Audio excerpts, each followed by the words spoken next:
600, the roast of Tony, which was reviews are coming in hot. Oh, baby. Hot. I got one of these rock energy drinks. Oh, the Zoas? Brother. What does that mean? What is Zoa? It's like I don't think there's ever a healthy energy drink, but if you're gonna drink one, I think this is like the best one for you. Is there any alcohol in it? No. Oh. No sugar and 120 milligrams of natural caffeine. Dude. Ooh, natural caffeine. That's the good stuff. Yeah, it's got caffeine from like a green coffee and green tea extract. It's not easy being caffeine. It's not easy being green. That's it. Shilling for The Rock. How dare you? He needs all the help he can get. Oh, really? Yeah. Down on his luck. Poor guy. Yeah. XFL. God knows. Put in the money. Put in the hours. We're going to devour. Whatever. To take a shower. Just Black Adam is gonna be a flop at the box office. It didn't come out yet? No, it didn't. Kev, I thought the same thing. I thought it's been out for months. It hasn't even been released. What characters has he played in the Marvel universe or the DC universe? That's a DC universe, Kevin. Yeah. It's not a Marvel. It's not a Marvel vehicle. How you guys doing? Oh, I forgot we're live. Holy shit, we're doing this before the open? Well, I'm not getting deep. I just want to see how everyone's doing. Hot off of Tony's roast. Tony, did you listen back to your own roast? Yes, I did. I am a hell of an interviewer. I swear to God. It was, dude. I knew. I'm like, I don't know shit about Hollywood, but I'm going to tee this up for T-Donk. And I didn't tell Kevin any of it. Nope. Kevin didn't know about Big Opossum, who might be my favorite. Big Opossum, he might have his own fucking segment on the show. I might be bringing him back. Bro, he was hysterical. But I knew Hollywood. I go, I'm just going to tee this up for T-Donk, and I'm just going to sit back and listen, bro. Woo. Right out of the park. Nailed it. That was awesome. Despite my weeks of bitching and moaning, with the only hiccup being Jay George showing up an hour late, I'd say it was a huge success. So I if an apology is needed, Tony, I'm sorry for shit talking you for 6 weeks about the roast of Tony. See, but you no need to apologize. I do humbly accept. However, you got to trust me, bro. You know I know what I'm talking about. No, it was a terrible idea, Tony. It just worked out. Thanks, Kev. Kevin always has to bring me back down to earth. Can't let you get too big for your britches. That's right. Demolition, too big for britches. Well, we have a hell of a show, and there's so much to talk about. A lot of stuff. There's a lot of wrestling this weekend. There's picks. We have a Wizards Rewind, the fully loaded 2000, and we have don't break your arm there, Barry. And we have Magic Jake Dumas at 7:30. Biggest win of his career Saturday. Nice. NWA Power USA when he beat Luke Hawk. So we'll talk about that. Fuck yeah. Yeah, Tony will be gassy as shit throughout the entire show. Holy moly, guacamole. We got that and more all next here on episode 601. We're over the hump. That was the hump? I don't know. 600 is a pretty big fucking deal. That's a big hump. All right. It's a big hump. That's an Everest hump. So now we're on to the road to 11 years and 700 episodes. Oh, God. We celebrate everything on this show. Those are what? We celebrate two things, you jerk. 700 is going to be in a year and a half. Probably longer. Yeah, probably longer. Remember the days when we used to do like 2-3 episodes a week? Those are long behind us. Be like, hey, what are you guys doing? You want to do a show on Thursday too? Fuck it, let's do a show on Thursday. Really? We did that? We used to do that a lot, yeah. Simpler times. Interview two guests on a Tuesday, 2 guests on a Wednesday. And then Matt will do a special on Thursday by himself at 2:00. Yo, that's big, man. That's the grind, baby. No, we were doing that a lot. A lot of Thomas Rodman and Matt Classic, and not Matt Mr. Touchdown, and I think ACH was one of them. God, Mr. Touchdown. Yeah, so but upward and onward. 601 next. Huge show. Magic Jake Dumas, All Out, Castle Clash, whatever the fuck it's called. Cross Castlevania. Borders. What was the NXT one? Worlds Collide. Perfect Strangers. New season of the NWA. Balky Bartakamus. It's all Larry Appleton. next. The Shining Wizards Wrestling Podcast. The following is a presentation of the Shining Wizards Network, broadcasting live on rantiumradio.com and available on all podcast platforms and at shiningwizards.com. Follow us on social media at Wizards Podcast. Check out our merchandise at merch.shiningwizards.com. Do your Amazon shopping at amazon.shiningwizards.com and become a Patreon supporter at patreon.com/wizardspodcast. As always, we thank you for your continued support. And now, enjoy the show. This is the Reinforcer, Andrew Anderson, and you're listening to the Shining Wizards. What's up, fuckers? Where did cheese go? It's a stupid fucking question, Kevin. Oh, shit. Yeah, Whoa! Hey, this is Moose. God, that was disgusting. Shining Wizards rule the world.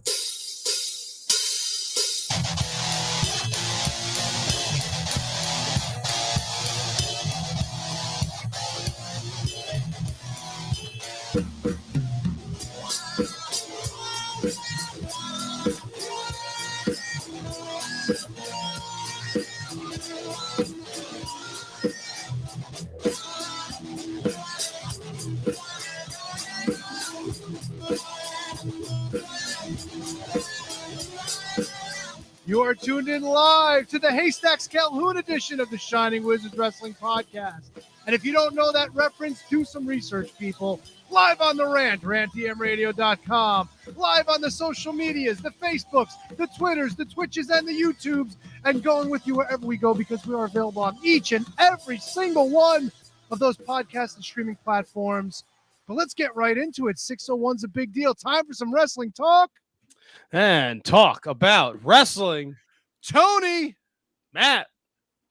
KJG. my boys. Happy Labor Day to you both. Oh yeah, Almost I did forgot not about labor that. on Labor Day. Neither did I, Kev. Oh no, I was home all day watching the wrestling. Actually, I did a little bit of labor today. I did a little bit of painting and I was installing locks around the house. So I did a little bit of labor, not too much. Had to get some shit done. Why are we putting new locks in the house? Well, there was one door where the doorknob was kind of like just a protrusion that I didn't want there. So I kind of got these like flat doorknob hinge kind of things, which are really nice looking. The headache is the pin for the middle needs to be adjusted. So while the doorknob is in place, it does not work at this point, but it's a minor setback. We got it. We're under control. T-Donk, the locksmith monster. Fuck yeah, dude. Oh, and I put in a new switch in my kids' room today for the lights. It was about time to retire the Lightning McQueen faceplate, and I didn't have another faceplate for a toggle switch, so I had to get one of them fancy ones put in. So 5 What is minutes. this cut the power. gibberish that you're speaking right now? Like, what People is it? understand. People understand. Bro, People know. People know. Listen. Matt's finding out, and I've been learning for about 20 years. When you own your own home, you kind of have to figure a couple things out here and there. I got news for you, buddy. Matt don't find out shit. That's Oh, right. come on. You're practically a fucking lumberjack. I'm surprised you're not No, wearing flannel and overalls at this point. I could cut a piece of wood. Matt's wife, she figures out the shit. Okay, she's That's the right. brains of the operation. I will never ever assume. I will never put out into the universe that it was my idea. No. I know where my bread is buttered. Guess what? Vacation booked for January. Guess who did it? Ooh. Guess who did it? Not me. All right. Where are you going? We're going on a cruise, Ooh. Caribbean cruise. I was going to say, fuck yeah. Dude. That's in the ocean, right? It's in the ocean. Nice. Is that in the Billy Ocean? Caribbean cruise? Caribbean Queen. Caribbean Queen. Asian Joe jumping right in. Matt cuts wood. Who lays the pipe? My wife. Yeah, Matt takes it. Yeah, no matter what Matt has said on this show, he likes the butt stuffs. No. I will not. I refuse to let my wife near my butt. I know what goes on back there. It can't be pretty. Let me ask you this. Uh-oh. How many times do you think that your wife has actually seen your bare ass up close? I don't think she's ever seen my bare ass up close. What? So there's no Like- walking around nude. Oh in yeah. the- What's up close, Kev? Are we talking about like cave shot or just seeing my bare ass? Because there's a difference. I walk around nude all the time. Has your wife seen your hiney Nude hole? And that's walker. weird because your mother-in-law lives in the house with you. She don't come upstairs, bro. I keep the door shut. All right. You So been you're a to the nude house? walker. You're one of those. Has she seen your brown eye? No, why? I don't know. Maybe one day you needed an enema or something, and she had to help you out. This Maybe town- you got a pimple near your butthole you needed checked on. I don't know. No, I refuse. Or maybe you're a cheek spreader when you fart. I have no idea.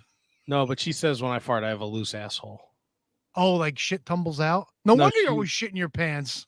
She says it sounds like I have a loose asshole. How many Does times do you change your sheets? I don't Weak. know. Does it whistle when you run? No. Do you whistle while you work? I do whistle while I work. There you go.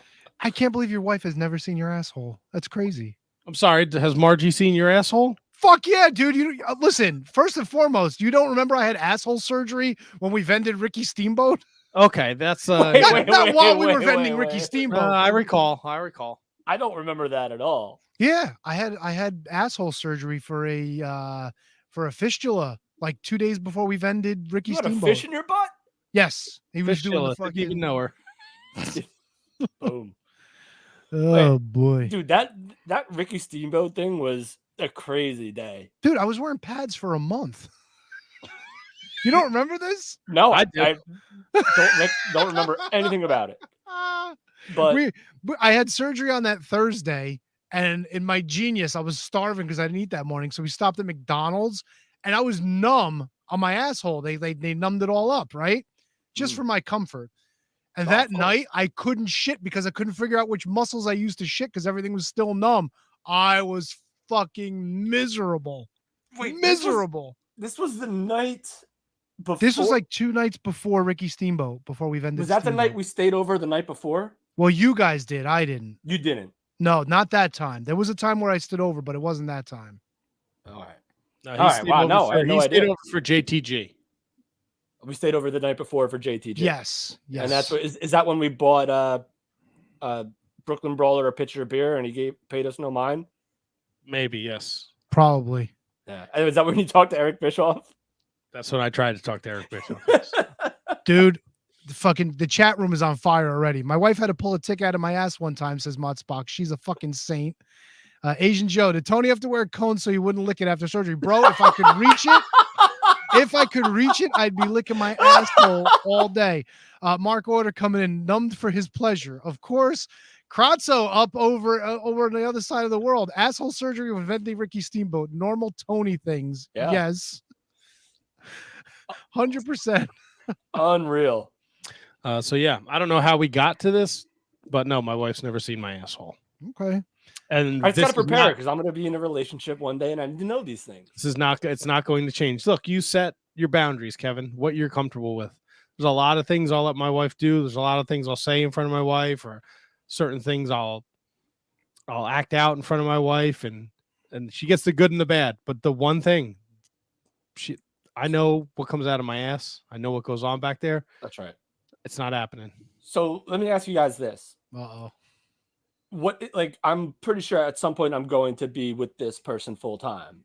So how do you know where is it just like personal things? Is it like do I need to calm myself like with the nude walking, or what do I have to do here?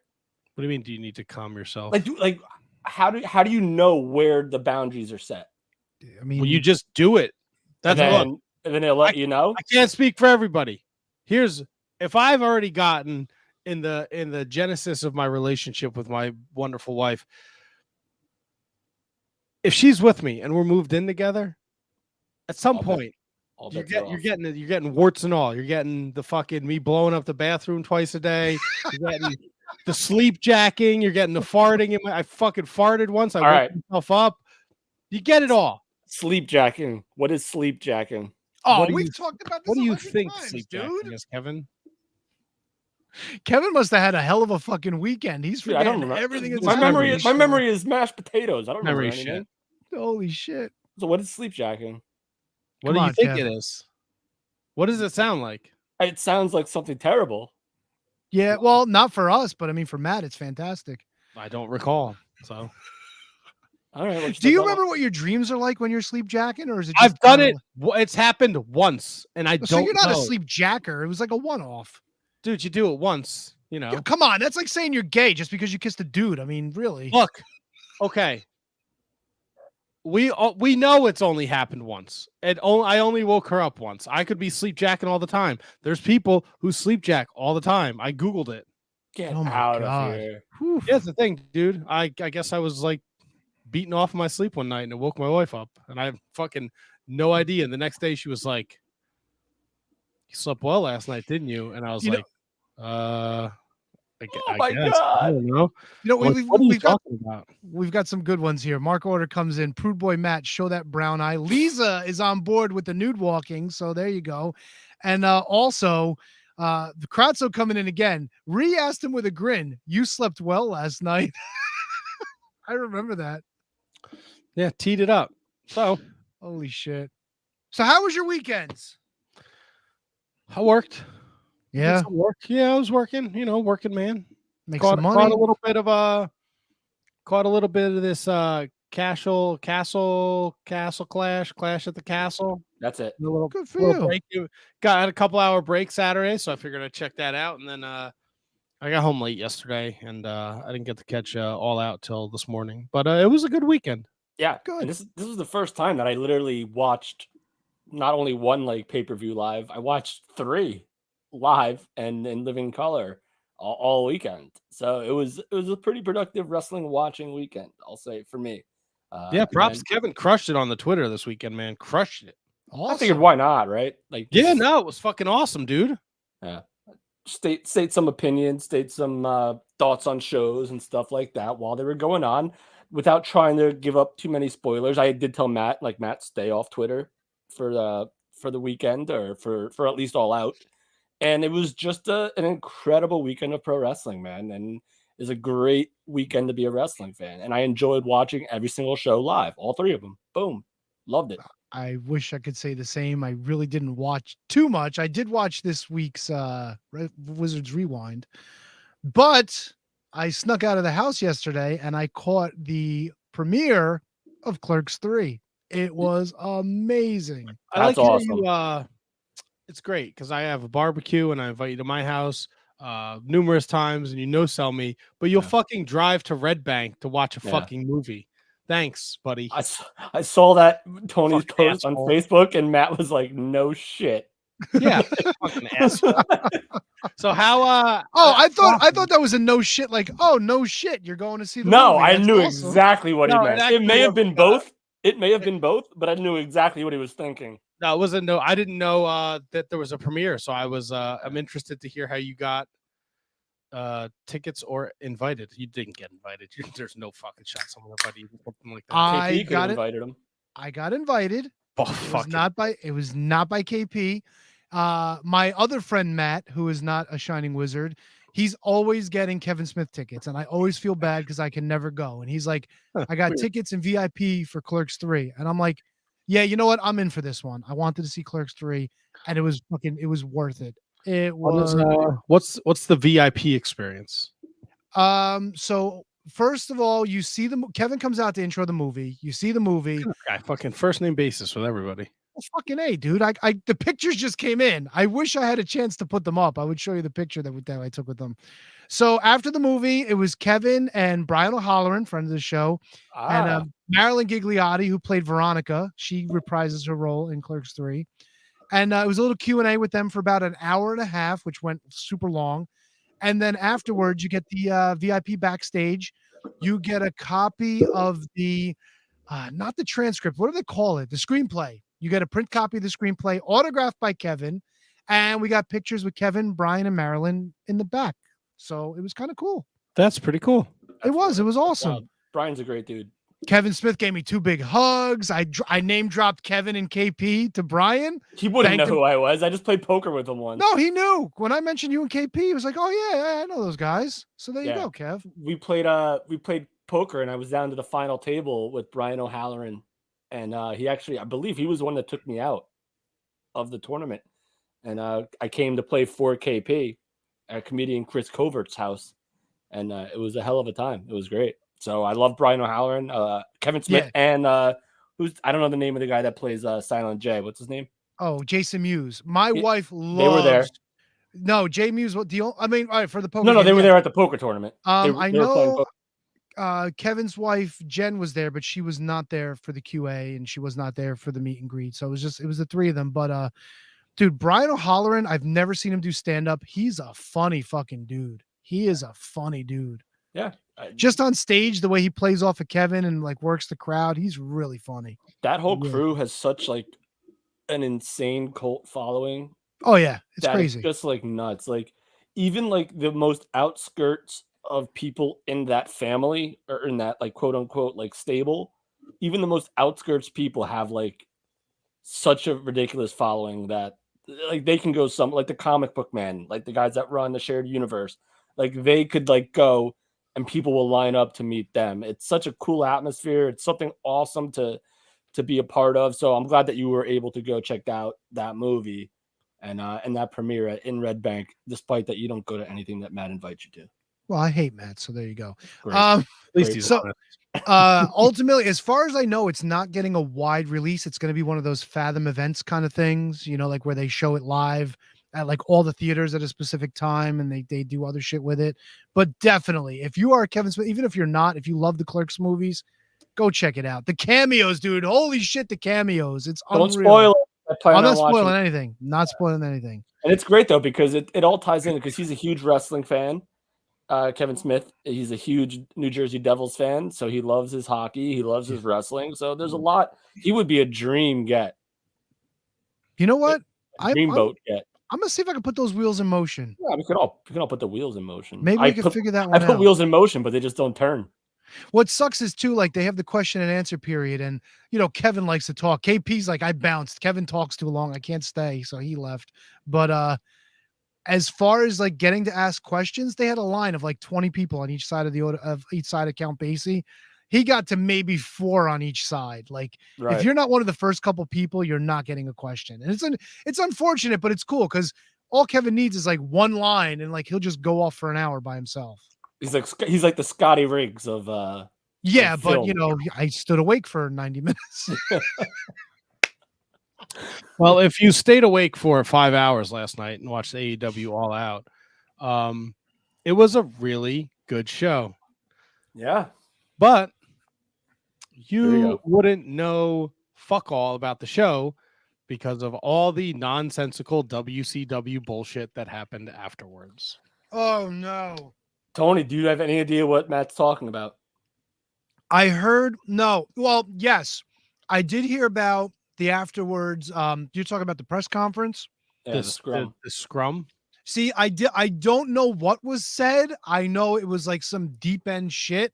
So please enlighten me. I'm so curious to see what happened. Okay. See, I'm sorry. I almost don't like, I know like I'm not the biggest AEW guy, but I like hearing your guys' take more than as if I watched it myself. Cause then I get a better opinion. Cause me, I'm probably just like, oh, this is fucking dumb or whatever.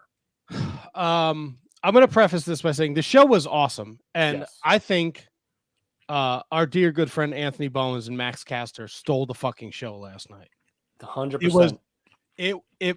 It's either that match for the whole weekend, and I didn't see Worlds Collide. It's either that match or Sheamus Gunther for me. That dude, I heard Sheamus Gunther was unreal. Boys, dude, the acclaimed Swerve in Our Glory match was fucking nuts. I was watching both in real time, and I'll tell you 100% that those were the two best matches of the weekend, without a shadow of a doubt. And you know what's crazy about it is that that's not disrespecting any other match, because all the other matches on every single show were so good anyway. But that acclaimed Swerve in Our Glory, and to me, Gunther Sheamus is the weekend winner to me in terms of match. But that doesn't take away anything from any other match on any show this weekend, because everything was good. Everything was respectable. Everything was so amazingly important that like I was planning on going out at like 6 o'clock, 7 o'clock on Saturday, and I'm still watching NXT Worlds Collide. Like I'm still watching it. Like I wasn't planning on watching it live, but I'm glad I did, and I stuck with it, and I watched all of it, and it was all incredible. AEW All Out, incredible. Clash at the Castle, Clash at the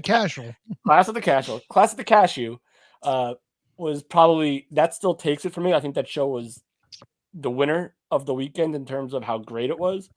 But there's nothing wrong with anything that happened this weekend other than the nonsense that we heard about afterwards. Okay, so I don't know if you saw this, Kevin. This is dub. Look, I love AEW. I'll be the first to tell you. I'm going to fucking Full Gear. I buy the fucking figures. I try and watch every week live. Yeah. If not, I ordered the pay-per-view last night. This is some WCW level bullshit. Okay. So this just came out like an hour ago. Uh-oh. Oh yeah. So there was a fight, right? Yeah. Backstage where apparently this is being reported by Fightful and Meltzer. Fuck Dave Meltzer. Motherfucker. Ace Steel threw a chair at Nick Jackson. It hit him in the eye. CM Punk took a swing at Nick Jackson. And according to this, Kenny Omega and Ace Steel may have tussled with one of them biting the other one and grabbing Kenny Omega by the hair. Not a great week for Ace Steel. This is fucking ridiculous. They just put on a banger of a pay-per-view. And this isn't even the tip of the iceberg. We had this whole weird CM Punk Colt Cabana thing, which I don't think was a question. I think there was someone. I watched it, and I think it was mentioned, and Punk just went off on it. Did he ever? Holy shit. Yeah. And it's like, I'm glad we got real journalists here. And listen, I'm not gonna lie to you. I don't care who was there in that room. If you want to talk to me, you can at me or whatever, at Kevin Grief on Twitter. Dumbest reporters ever for a media scrum. Idiots asking dumbass motherfucking questions. So this is from, sorry, I didn't mean to cut you off, Kevin. No, you're fine. It's better that you did, because I would have ranted on them forever. There was a moment near the start of the scrum where Punk questions if one of the reporters were friends with Colt Cabana, and that led to Punk addressing his issues with Cabana, Hangman Page, and the irresponsible people who call themselves EVPs. Yes. That's the line I heard, the EVP line. I didn't know about the Adam Page and Colt Cabana stuff. Listen, Punk is not wrong. Punk is dropping truth bombs on everyone, and he doesn't care. So good for him. And I'll tell you this, though. I thought this whole thing was going to change when we had all those promotions, when we had, Shivani, Sanjay, Pat, all these guys, like, take more control away from Tony Khan. Not control, but, like, be more in the thick of things. And apparently that's not the case. And so Tony Khan is still, like, the JO in charge. And he's like, and I love AEW. AEW takes me out of figuring out wrestling because I get lost in every single moment that they have. So like long-term storytelling and all that kind of stuff that you might care about, to me, doesn't matter when I watch an AEW show, because everything they do in that moment is so good. But I'm not backstage. I don't know. So apparently it's chaos back there, and it's nuts to see that, and the fact that there was actually a physical fight. And listen, CM Punk will freaking take one Jackson and the other one and smash their heads together if he wanted to. I'm sorry. You and Matt both kind of had the same line tonight. You talking about backstage AEW, Matt talking about his asshole. There's a lot of chaos going on back there. Yeah, a lot of chaos going on back there. Really AEW is Matt's asshole right now. Look, dude, this is like here, right? Here's the we should be talking about the All Out card, right? Agreed. It was a great card, but this nonsense. Like, look, Eric Bischoff is right, bro. Tony Khan needs to fucking pump the brakes. He doesn't need, bro. He went on the media scrum and he's like, fucking yelling and screaming about WWE running on Labor Day. Who gives a fuck, bro? And you never know what like he's really thinking because he'll nod at something, and then someone will bring like up like a counterpoint to that, and he'll still nod, like he'll still like agree with like everything. Like there's nothing that he won't agree with, and then he was very like we'll talk about this later, this and that, like yada yada yada. He's just dude. I'm telling you, I've said this for a while. As much as I love AEW, it's my favorite show that I watch every week.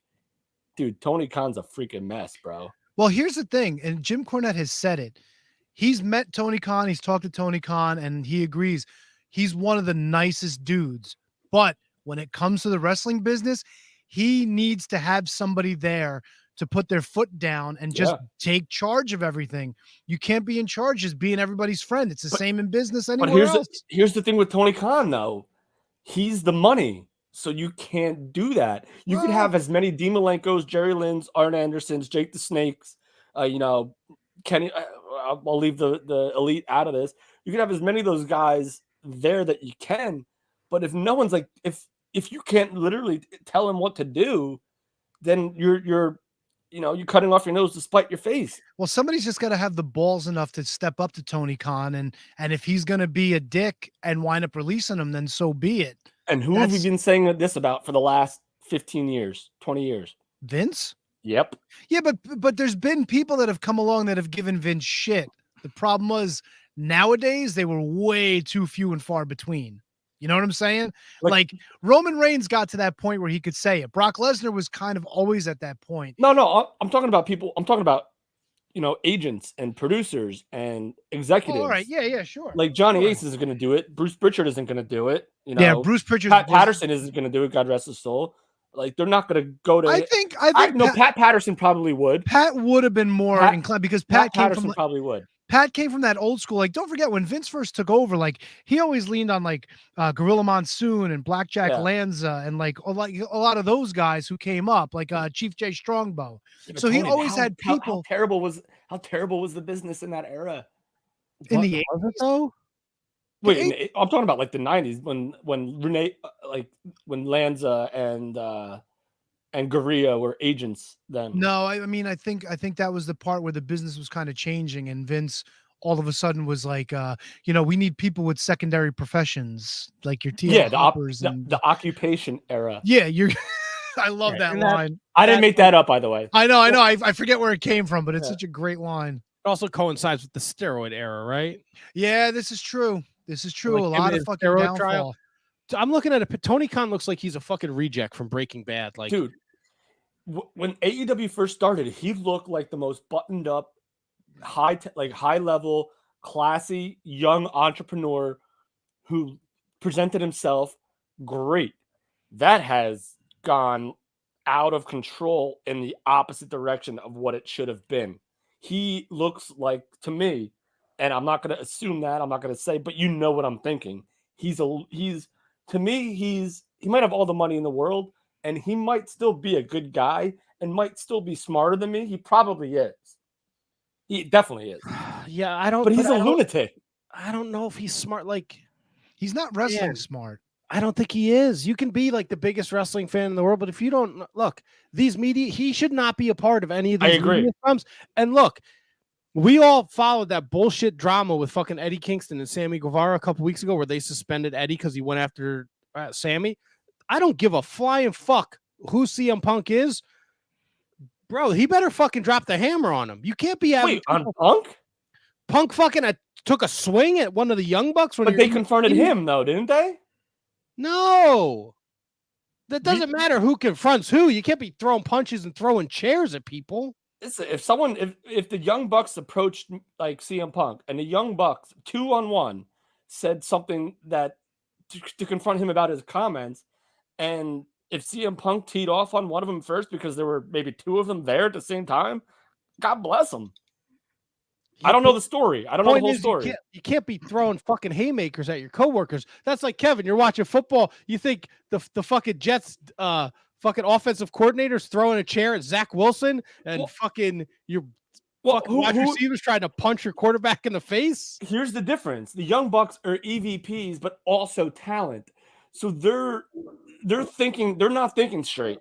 I don't know anything about really this story, but all I can say in my head is if I'm the EVPs, I don't go and confrontationally confront my employee about something that he said about me when he was literally just speaking the truth about how we feel. And wrestling's a different business than anything else.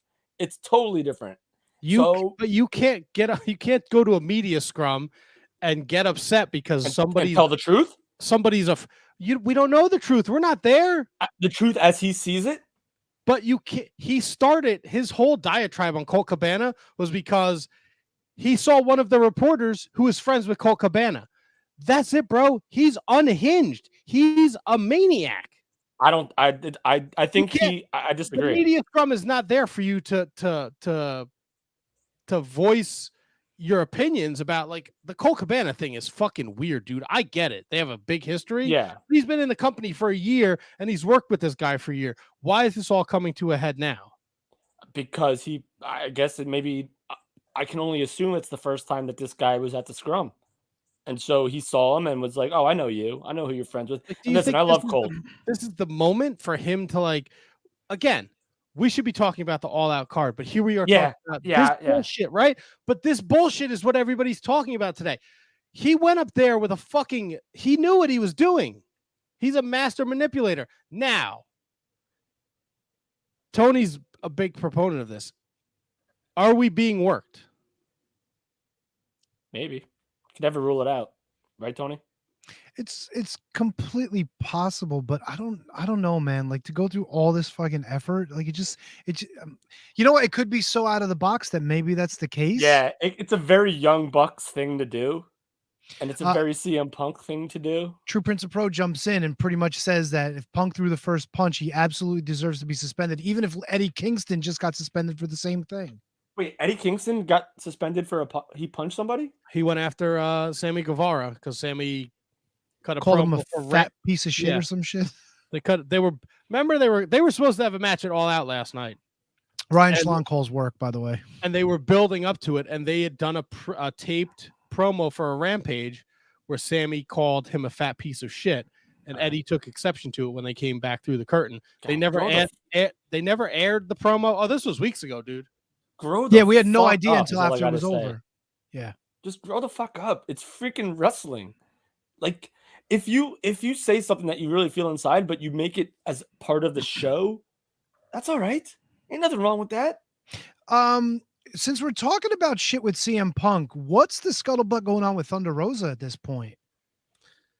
I heard a lot of Tony Storm dropping fucking nuggets if she's really injured. This is ridiculous. This is AEW is here's ultimately Go ahead, Tony. The sad part is too, Thunder Rosa, from what I saw, came out and did a teary-eyed interview that she had to go, I don't know, her back was hurting or some shit, but she didn't give up the title. What is she fucking crying about if she's holding on to the title? Like, I didn't understand this.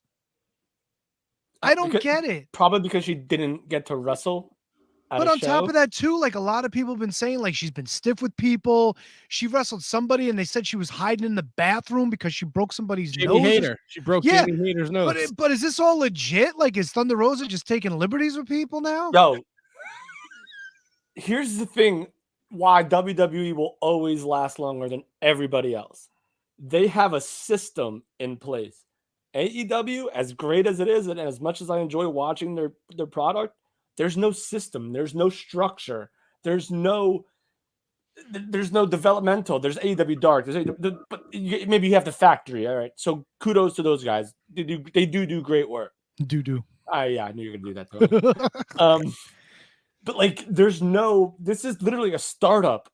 This is $1 billion startup. So you have to, like, put the proper people in place. And I think they have the proper people there to work. But if you can't get Tony Khan to see your way, and I guarantee you a lot of these guys have tried to do it. I guarantee you Sanjay Dutt, Pat Buck, Jerry Lynn, I guarantee you they've tried to get, but dude, you got to slow down. They just don't. And it's a clusterfuck back there. It's an absolute clusterfuck. It goes back to Adam Page saying that he didn't need to take advice from the fucking and CM Punk goes out and goes to business for himself, calls out Adam Page, and then he's like, yeah, exactly what I thought. holy shit, dude. JJ Rogue, my good buddy, checking in. When did this locker room fall apart? AEW was said to be a great locker room and place to work. All right. So now here's the thing. But here's maybe it wasn't. No, Maybe it was, Tony. From everything that I've heard from people that worked there, it 100% was. Yeah, but maybe back then it was kind of like, oh, hey, this is great. Yeah, you do you and you do this and you do that. And like, that's why we got, like fucking all the shit with the with the librarian and stuff. Like, you know what I'm saying? Like, I'll tell you when it happened, Tony. When Cody left. I don't know, man. I think it might have been bubbling long before that. I think when Cody left, there was like no one respects, which is so weird to say, but because they seem like such like different people now, I don't think people give the same respect to Kenny Omega or the Young Bucks as they do Cody Rhodes. But it's messed up too. Like Kyle O'Reilly's really hurt. Bobby Fish is gone. Malachi Black wants to leave, and I don't think they're cutting him loose. No, they probably will. Last I heard, they weren't going to. They have to. If it's like a personal like social thing, like or personal like emotional thing, then that was the other thing I heard. Yeah, you heard the same thing. Yeah. But who knows? Maybe he's emotional because he wants to work for Triple H again. I don't know. Dude, I'll tell you right now. Him and oh god, I just sleep jacked right there thinking about Aleister Black back in WWE. Gimmicks, bro. What's that? Don't be stealing my gimmicks. Hey, I asked the question. We got AEW picks and some more AEW All Out to talk about, but our guest is here. Yes. Oh, excuse me. Really? What? That's how you intro Jesus, a superstar, dude. baby. Greg Massey. He's Mr. Magic Jake Dumas. Oh, is he there? Magic, how are you? I'm great. How are you guys doing? Do you prefer to be called Magic or Mr. Magic Jake or just Jake or? It doesn't matter. Jake's fine. Magic Jake's fine. Your Highness is good. I'm good. I like Your Highness. I like that. I don't know many kings that were magicians though. All of them. They all had to stay in power somehow. Yeah, they all made people disappear. Exactly, just like I do. But, but if you're a king, then what's the point of the jester? That's true. I get to do both jobs. They pay me for both. Wait, you get paid to be the king? They don't talk about that shit in Game of Thrones or what are we watching? I don't know. Come on, Nelly. Doesn't the king collect taxes though and stuff like that? So the king's always getting paid. Oh yeah, always. Every day's a payday when you're the king. Shit, yeah. Yeah, you guys just caught me when I'm at my training school here in Hendersonville. Well, it's not mine, but I help train here. Awesome. We appreciate you taking the time out of your busy schedule. And hot off of a huge win Saturday at NWA USA, defeating Luke Hawx, you and CJ are quietly starting to make waves in the NWA. Oh yeah, I mean it's inevitable. You know what I mean? It's magic and it's fun, and obviously CJ's hot, so can't really keep us down for very long. You know what I mean? Yeah, but you guys don't seem like you're on the same page all the time. No. Well, there's a language barrier there. I'm sure you guys have seen that so far, and you guys will see that, as we keep going. We have our ups and downs, but she's been learning from the Alexa because she's trying to tell everyone how great I am. So, have you tried to cut her in half yet? No, I can't get the insurance to clear. Yeah, you never know because something could go wrong, despite how good you might be. I am good, but accidents happen. I might have to find a new assistant soon. I feel like it's worth it though to try it, right? Oh yeah, it might be. Not without insurance. Be great press. Yeah, but she's hot. You may want to have somebody like not so hot, give it a shot first, test it out. Yeah, I was thinking of trying it on Danny Deals, but good call. Can't get him to get that damn neck brace off, so he can't fit through the hole. That's what she said. So we're on the line with fair play on that one.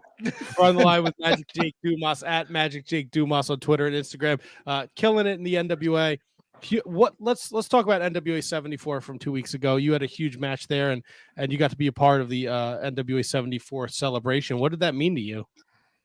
I posted about this a little bit before the event. It's the coolest thing in the world. I think you can see it on my Twitter and you can see it on Facebook. I posted because my memories came up on Facebook. They're bumping hard out there, turning the lights out. That wasn't me. It was just so cool because a year ago, I was ringing the bell. I was one of the I was brought up in the business the right way.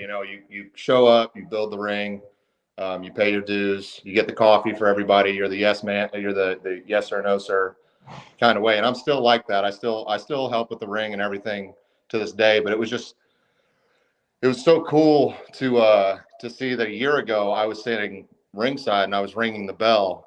And to the NWA I was replaceable. I was nobody. And 1 year later I'm on the poster. I have a featured match in NWA 74, the biggest event that we have of the year. And I'm so thankful to the NWA for every single thing they've ever given me. Billy Corgan, Pat Kenny, Billy Trask, all those guys in the agent roles that have seen something in me. But being at 74 kind of like solidified everything for me. It was like a moment of validation. I'm not to the level I want to be yet, but I saw 74 and I saw my face on 74. It was one of those moments where I was like, okay, it's not a pipe dream anymore. It's everything's coming to life.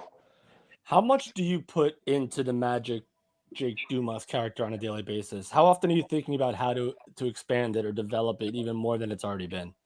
Oh, a little known fact about me. I actually have my Bachelor's of Fine Arts in theater, in acting and directing. And one of the main things, I've been acting for 10 years. And there's one thing that I find the best about all characters is they're not, when you base them off of something artificial, when you base them off of something fake, they'll always come across as fake. Whereas Magic Jake Dumas is me. I am. There's a reason we share the same first name. We are the same person. It's not so much, you hear the cliche, turn yourself up to 11. It's not so much that, because there are people that don't need to be turned up to 11. And quite frankly, there are people that need to be turned down a couple of notches. But Magic Jake is, in a weird sense of the word, it's a vulnerable me. So it's me kind of like showing myself to the world and being like, this is who I am, when I don't have to pretend to be, the guy that's got it together all the time. So in a weird way, me and CJ are constantly trying to come up with new ways to entertain people and to bring new fans in. And we spend a lot of time on Magic Jake and LACJ. What came first? Were you a magician or aspiring to be a professional wrestler? Funny that you asked that. It's kind of both. Both of those things stemmed from so being a magician stemmed from, as most kids growing up these days have, I had like an image issue growing up, and I felt like some semblance of, to get in with the in crowd, I always have to be offering something. I always have to give something to people for them to want me to be friends with them, which is silly. And obviously being an adult now, I've dealt with that. But that's where I started learning magic, because I was like, well, if these guys like magic tricks, they'll like me. They'll like what I'm doing. And professional wrestling stemmed from a need. Kind of, it was an escape. Professional wrestling was on Mondays and Fridays. I got to believe in superheroes, and I got to believe in the good guy and always defeating the bad guy on Mondays and Fridays. And if I had to pick one, I was probably into professional wrestling before I was into magic, but ever since I was a young kid, I've been doing magic and watching wrestling. What's your favorite trick? Ooh. Or what's the first trick you learned? Oh, that's hard. Because you do some cool shit. You do the thing with the cigarette when you come out to the ring. Like, Mhm. it's. I don't think it's. I like it. First of all, I like the look, the top hat, the coat. You look awesome. I like when you have like the blood splatter gimmick going on there.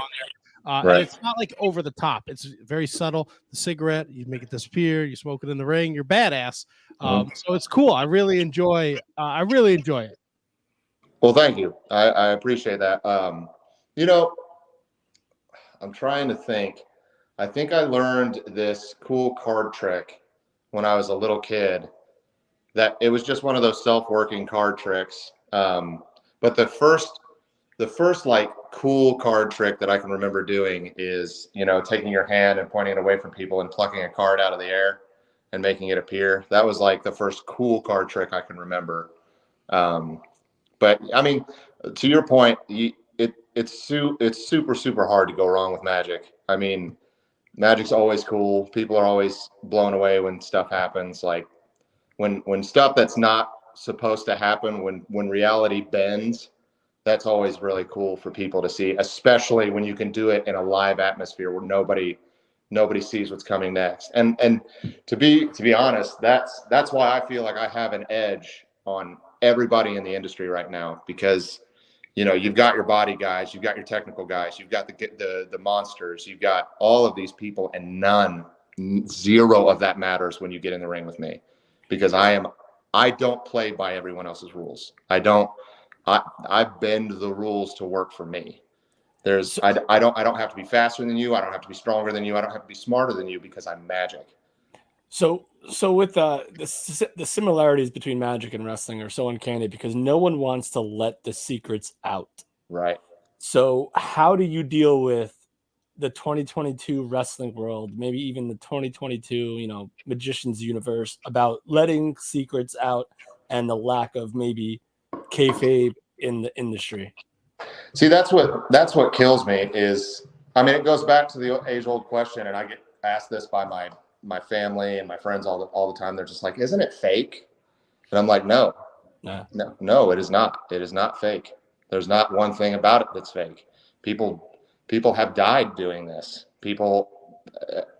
Every single taping, somebody gets hurt. I've got a room full of students downstairs. I guarantee you one of them pulls something tonight. Like it's not, my back is killing me. My neck is killing me. All my joints hurt. I do this 3 days a week at the school, and then obviously at a marathon sprint during these tapings, and then all over the country. It's crazy that people, and you're right. It's the worlds do collide a little bit when you're thinking of Magic and wrestling, and how do we keep it all real? How do we keep it all, kayfabe? How do we keep it all, behind the curtain? And the best answer I have for that is quit looking behind the curtain. Stop it. There's something, and this is from my acting world in 10 years. There's something called a willful suspension of disbelief. If you go into any Avengers movie and you go, "This isn't real, what I'm watching is not real, I'm going to nitpick every single little detail in this," you are not going to enjoy the movie. Right. You're going to watch the movie and you're going to see every single little thing that goes wrong with it. It's the same thing when you go to theater. When you watch a play, you don't go in there and think, "Oh, well, the blood's fake, or the weapons aren't real, or blah, blah, blah." You're not there for that. You're there to feel what the person on stage or in that movie is trying to convey to you. And it's the same thing with wrestling. Wrestling is just live theater with stunts. I tell that to all my students. When you start trying to convey, it's just like Magic. If I try to go out and tell people that when I pluck a card out of the air, I'm entering a different dimension and pulling a card out of it, people are going to go, "Okay, you're full of shit. Like, that's what are you doing?" But if I go, if someone goes, "How did you do that?" And I go, "It's magic. I can't tell you. It's a secret." That's when they can go, "Oh, okay, now I can appreciate it as an art form." Like, that's what drives me nuts about the business is there's just so many people that are just like, oh, dirt sheet this, I need to know this. There's secrets backstage of this and blah, blah, blah, blah, blah. And it's like, yeah, do that. That's fine. But the problem is you're no longer enjoying wrestling for wrestling anymore. You're enjoying wrestling because you want to hear the rumors. You want to be a part of it. And I'm going to tell you right now, if you want to hear the rumors and you want to be a part of it, go sign up for a wrestling school. Go put the boots on. Go join the business. Be a ref, be a commentator, be all these things. Then you can be part of the business. If you're not, then just enjoy it. Yeah. Just sit back and enjoy it. It seems to be more of a society thing in terms of wanting to know more than you deserve to know. Absolutely. Like you don't need to know. And listen, we're all guilty of it. Like I go online and read reports about, backstage skirmishes and stuff like that. Right.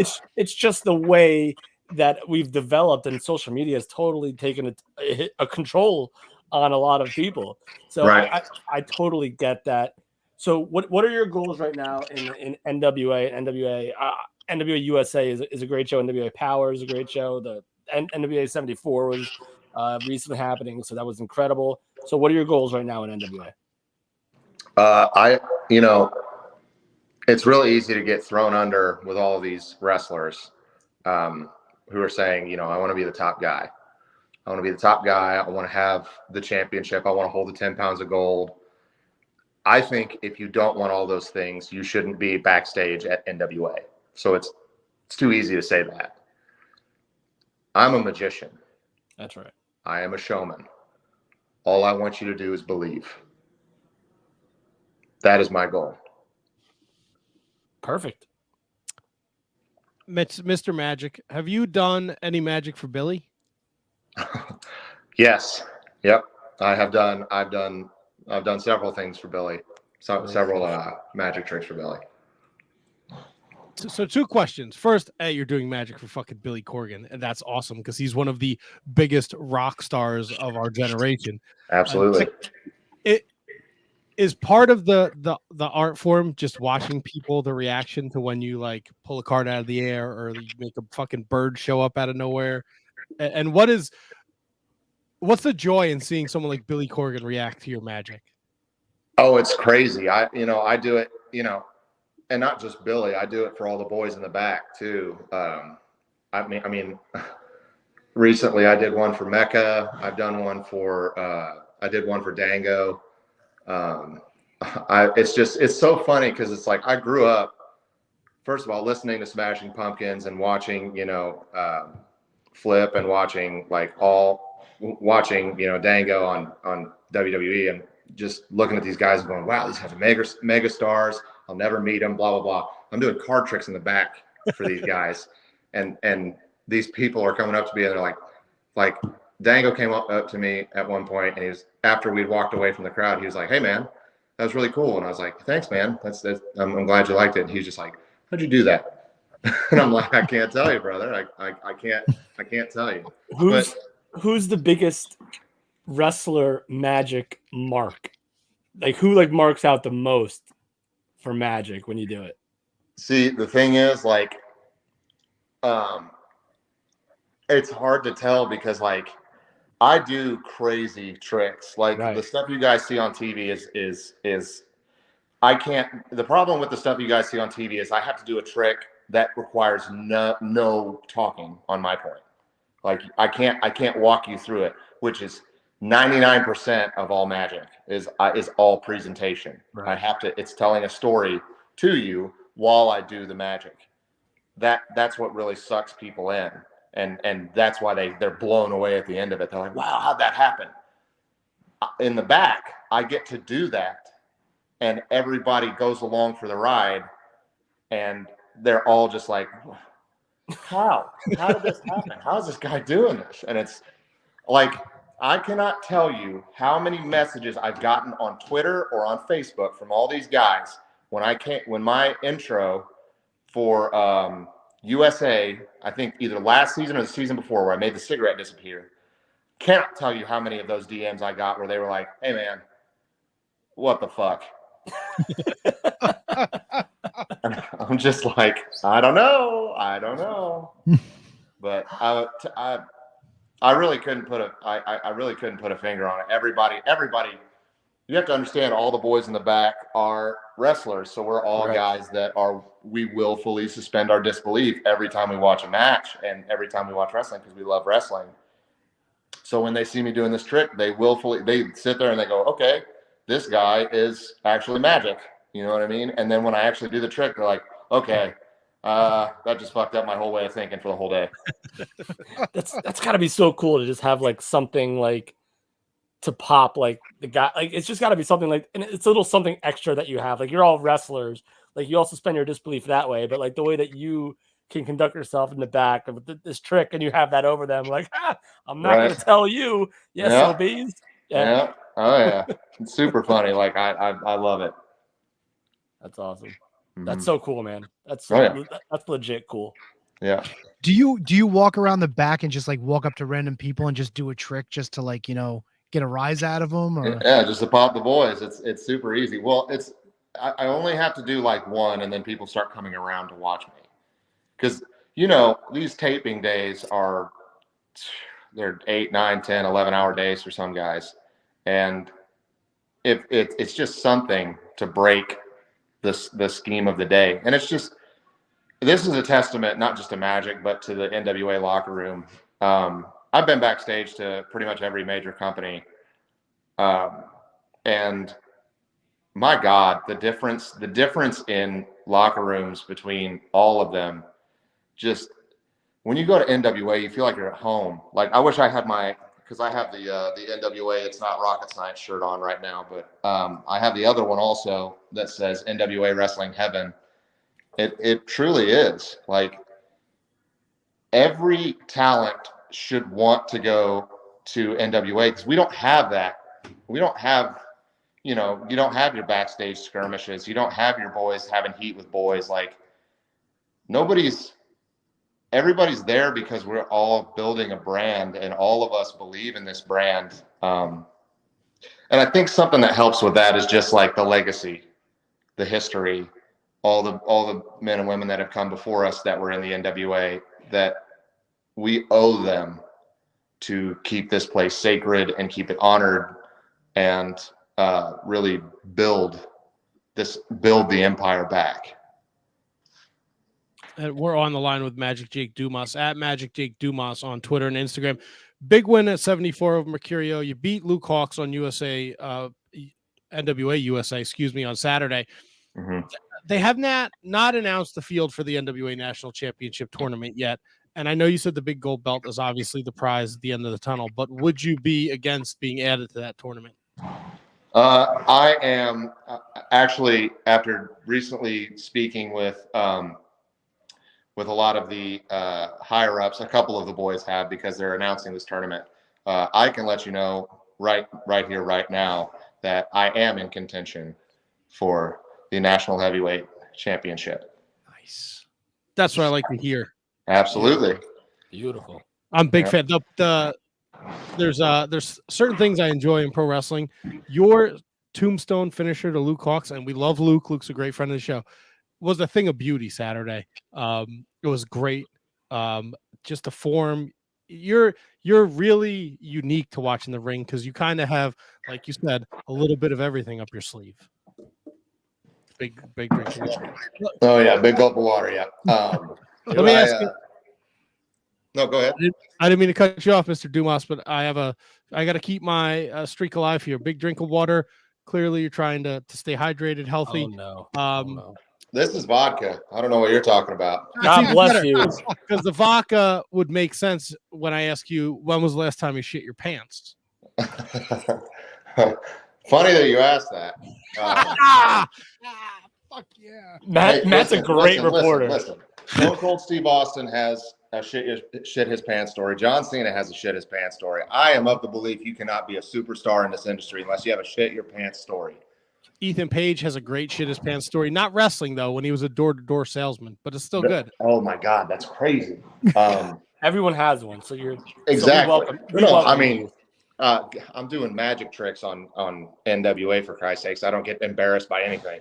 I love it. I think it was about a year or two ago. I have a follow-up on this too. But a year or two ago, I was in training and I was having a training match with somebody, and I told them to give me a back body drop. And I was like, when you give me this back body drop, I'm going to get up for it. I am going to sky high for this thing, because I pride myself as being a big guy that can fly. Because I mean, as you saw this past Saturday, I can do a moonsault. And at 74, obviously, Mercurio went for that monkey flip, and I landed on my feet. So I'm very agile, so I can get up very well for people. So he goes to give me this back body drop, and when I tell you, and this was not a short guy. This guy's about 6'2", 6'3". So he goes to push me up in the air, and I knew something was wrong when I was up in the air going, man, I've been up here for a second. I knew something was wrong, but I go up and I went, okay, now I'm going to turn over now. And I turn over and land on my back. And the next thing out of my mouth was, we need to go the fuck home. He covered me there. 1, 2, 3. I rolled out of the ring, and I obliterated myself. I have never been, I was in shambles as a man. That made me question everything at that point. Hey. I was praying to gods I didn't believe in at that point. I was like, please, somebody help me. Yeah, if one of you are up there, please. Because the one I believed in abandoned me in those days. When you are like, we need to go home right now, is the person you're working with like, oh my God, are you hurt? And you have to be like, no, I shit my pants. Oh no, it was evident what happened. It wasn't a big mess, but it smelled awful. I felt bad for the guy because he gave me a spine buster.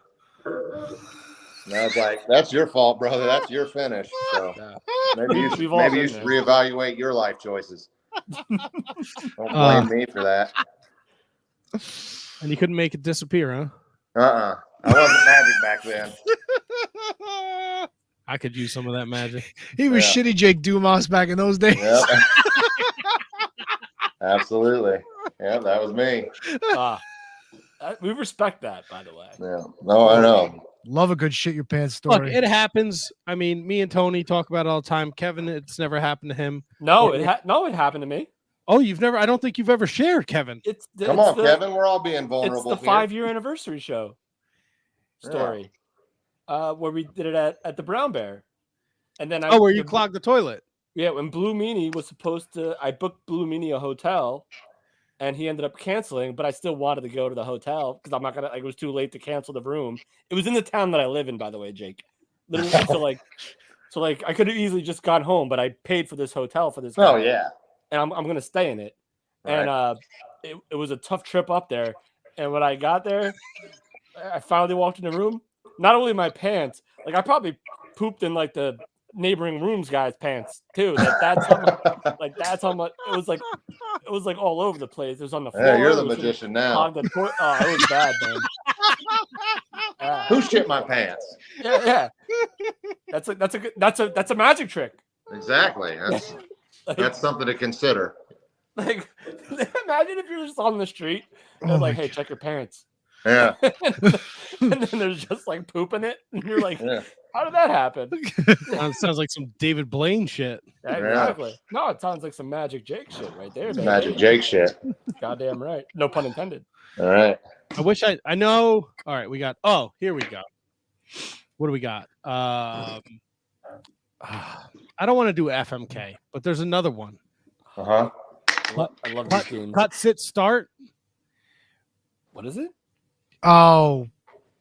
You got to cut one, you got to start one, and you got to sit one. Yeah. David Copperfield, David Blaine, or the Great Kreskin, because I don't know a third magician. Who's the other one? No, there's another one. Kreskin? There's another one between Copperfield and Blaine.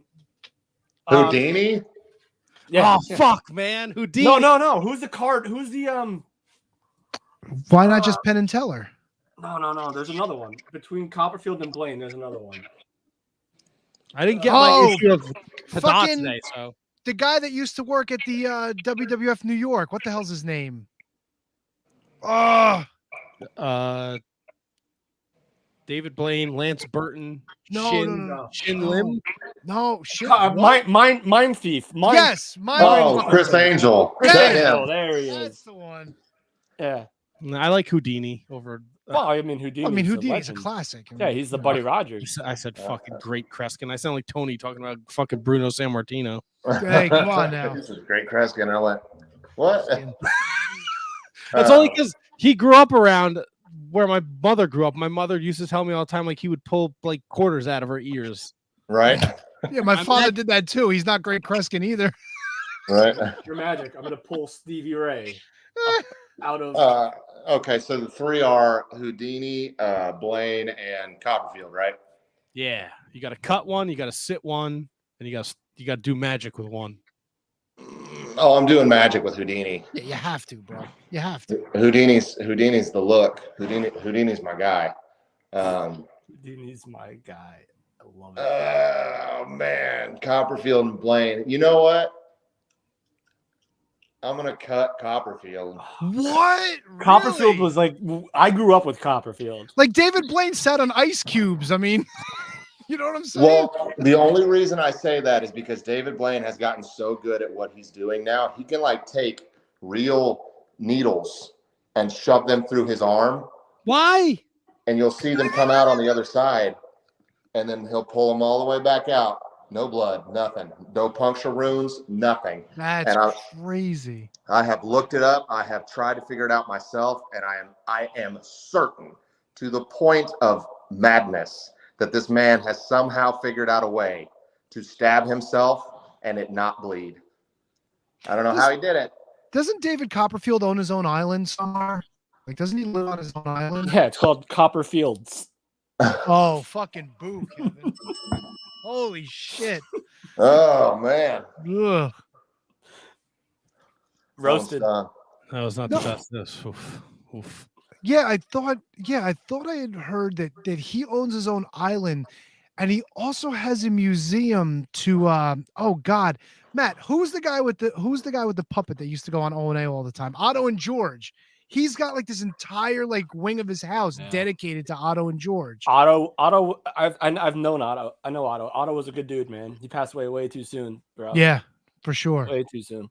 For sure. But I always found that fascinating about Copperfield. He was such an Otto and George fan of all the strange things. So I loved Copperfield. Like my big thing was like when he tried to make the Orient Express disappear, and when he did the Niagara Falls thing, like to me, like that was all like, and his music, like when he did his music, it was a performance more than it was like, I guess like he was like the WWE of magic.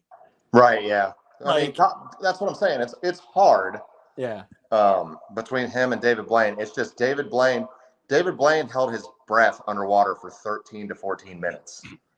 Like the man is superhuman. Yeah, agreed. The only reason I wouldn't do magic with him over Houdini is I'm pretty sure I wouldn't survive it.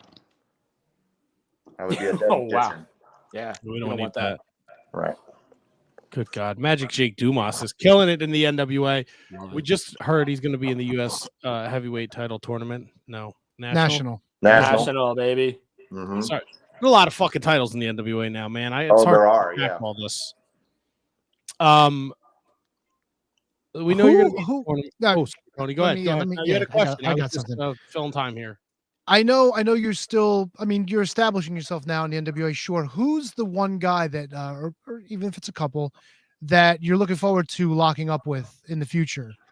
I know there's a ton of fresh new talent in the NWA, a lot of guys that I'm partial to, but curious to see who you're looking forward to working with. Luke was a big one. Luke was, I've respected Luke for a long time. He's a locker room leader, and he's a really good guy. I always watched his matches with PJ, and I was like, these guys have got it. So Luke was one. Still haven't locked up with Trevor. I would love to do that at some point. Tom Latimer. Yep. Tom taught me how to wrestle. Oh shit. Tom is downstairs right now. We're about to run this class together. I wrestle Tom 3 days a week, every single week. we still have not been booked together in NWA, which I don't know if it's timing. I don't know if it's positioning. I don't know if he's going after something different than I'm going after. It might just be bad timing right now.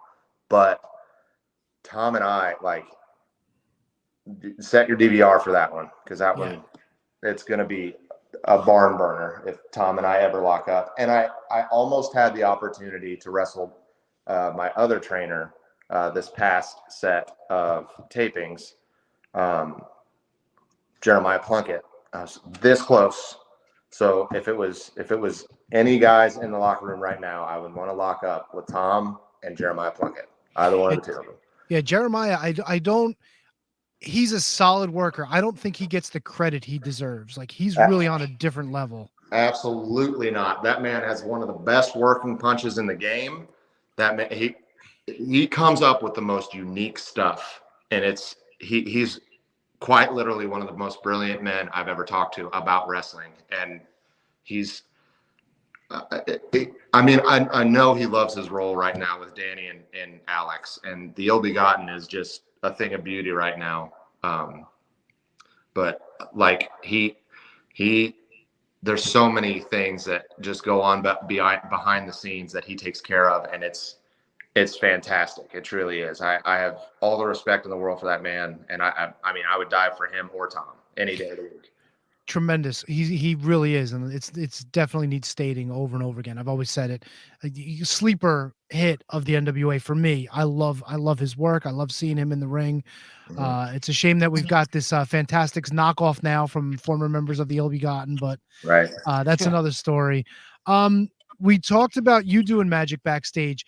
Has anyone approached you trying to do tricks? Like, hey, check this out. Yes, we had a fan fest for NWA 74.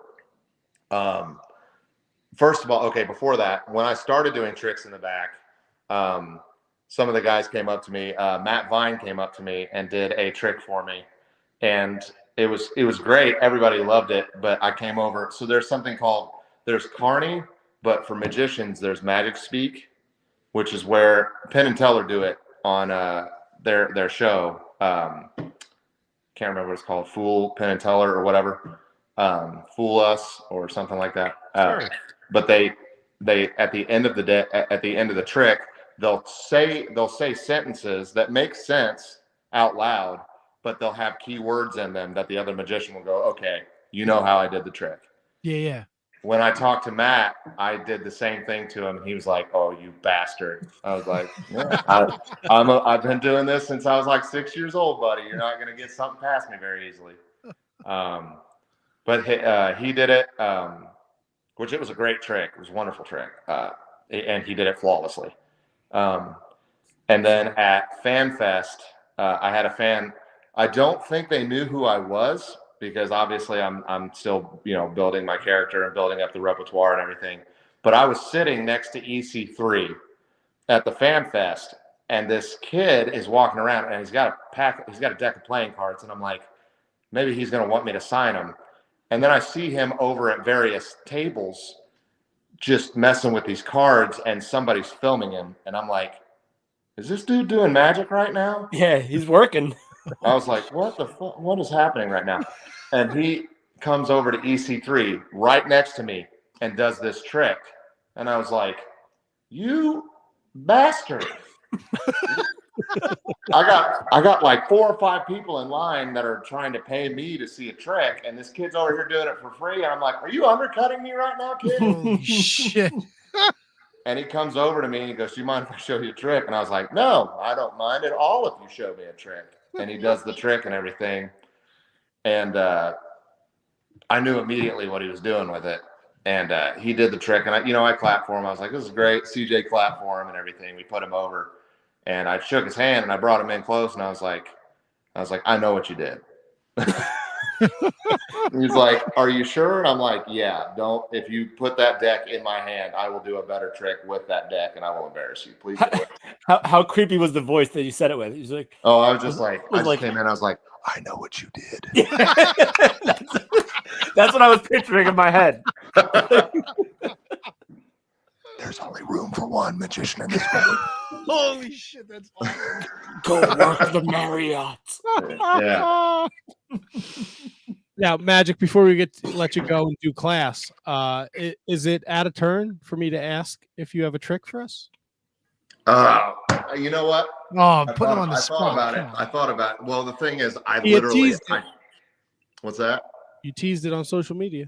I did, but I also said I'd say something inappropriate, and I told everybody about how I shit my pants. So I think that's fair enough. Hey, that's true. You know what that means? We just got to have you back. Exactly. You got to have me back, and I'll do something crazy for you guys. That's not a bad thing. I'd say that's a good thing. Exactly. Mr. Dumas, it's been an absolute pleasure. At Magic Jake Dumas on Twitter and Instagram. Power every Tuesday night.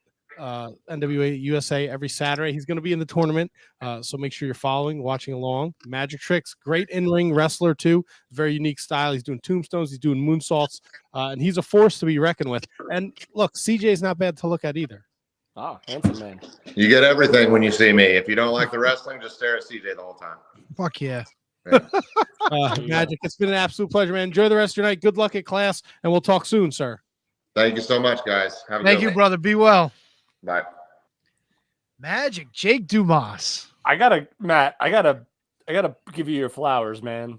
You Why? book guests that are just so awesome all the time and are just like Thank you. so fun to talk to. It's just insane how good they are and how personable they are and how like ridiculously fun to talk to and pull no punches without being derogatory or negative. They're just fun to talk to, and that was very fun. Well, Kev, can I ask? Dare I say? Can you? Top 5. Fuck yeah, that's what I needed. oh yeah. That's Beautiful. what I needed. I think we're also pretty good at what we do. Yeah, we are. I agree, but it takes, it's a give and take. They need to be willing to answer a shit your pants question or a deer meat question or a question that might not be comfortable answering. And it's incredible that these people are so willing and these wrestlers are so giving of themselves that it just makes our, I guess, job, if you will, so much easier because they're so great. So that's what I got out of that. That's all. I'm like tearing up and like laughing from the interview. It was awesome. It was a great interview. And remember, follow Magic Jake Dumas at Magic Jake Dumas on Twitter and Instagram. Do we want to finish our talk on AEW before we take a quick break? Can we take the quick break and then come back? I'm dying. Was there even much more to? Oh, I guess because we have to do the picks. Yeah, we didn't cover the show at about. all. We got lots of picks to talk about. And you know what? As much as I knew Clash of the Castle, I have no idea how any one of us did on this thing because I didn't want to get fired up and start spoiling it amongst ourselves and then hearing, God damn it, Tony. God damn it. I didn't watch it yet, whatever. All so right. I'm going to learn about it just as everybody else is. So we can take a break. You want to run commercials? You want to do a commercial break or? No, I can do the Patreon plus because I got to pick our Patreon winner for October. Yeah. It'd be like 5 seconds, dude. Like, Shit, and that reminds me too. We gotta get the Schlong Man in. Schlongman's in. You didn't know? No, he's coming in tonight. No, he's in for the Clark Connors interview. Oh, no, I did not know that. I sent it to Very you idiots in the emails.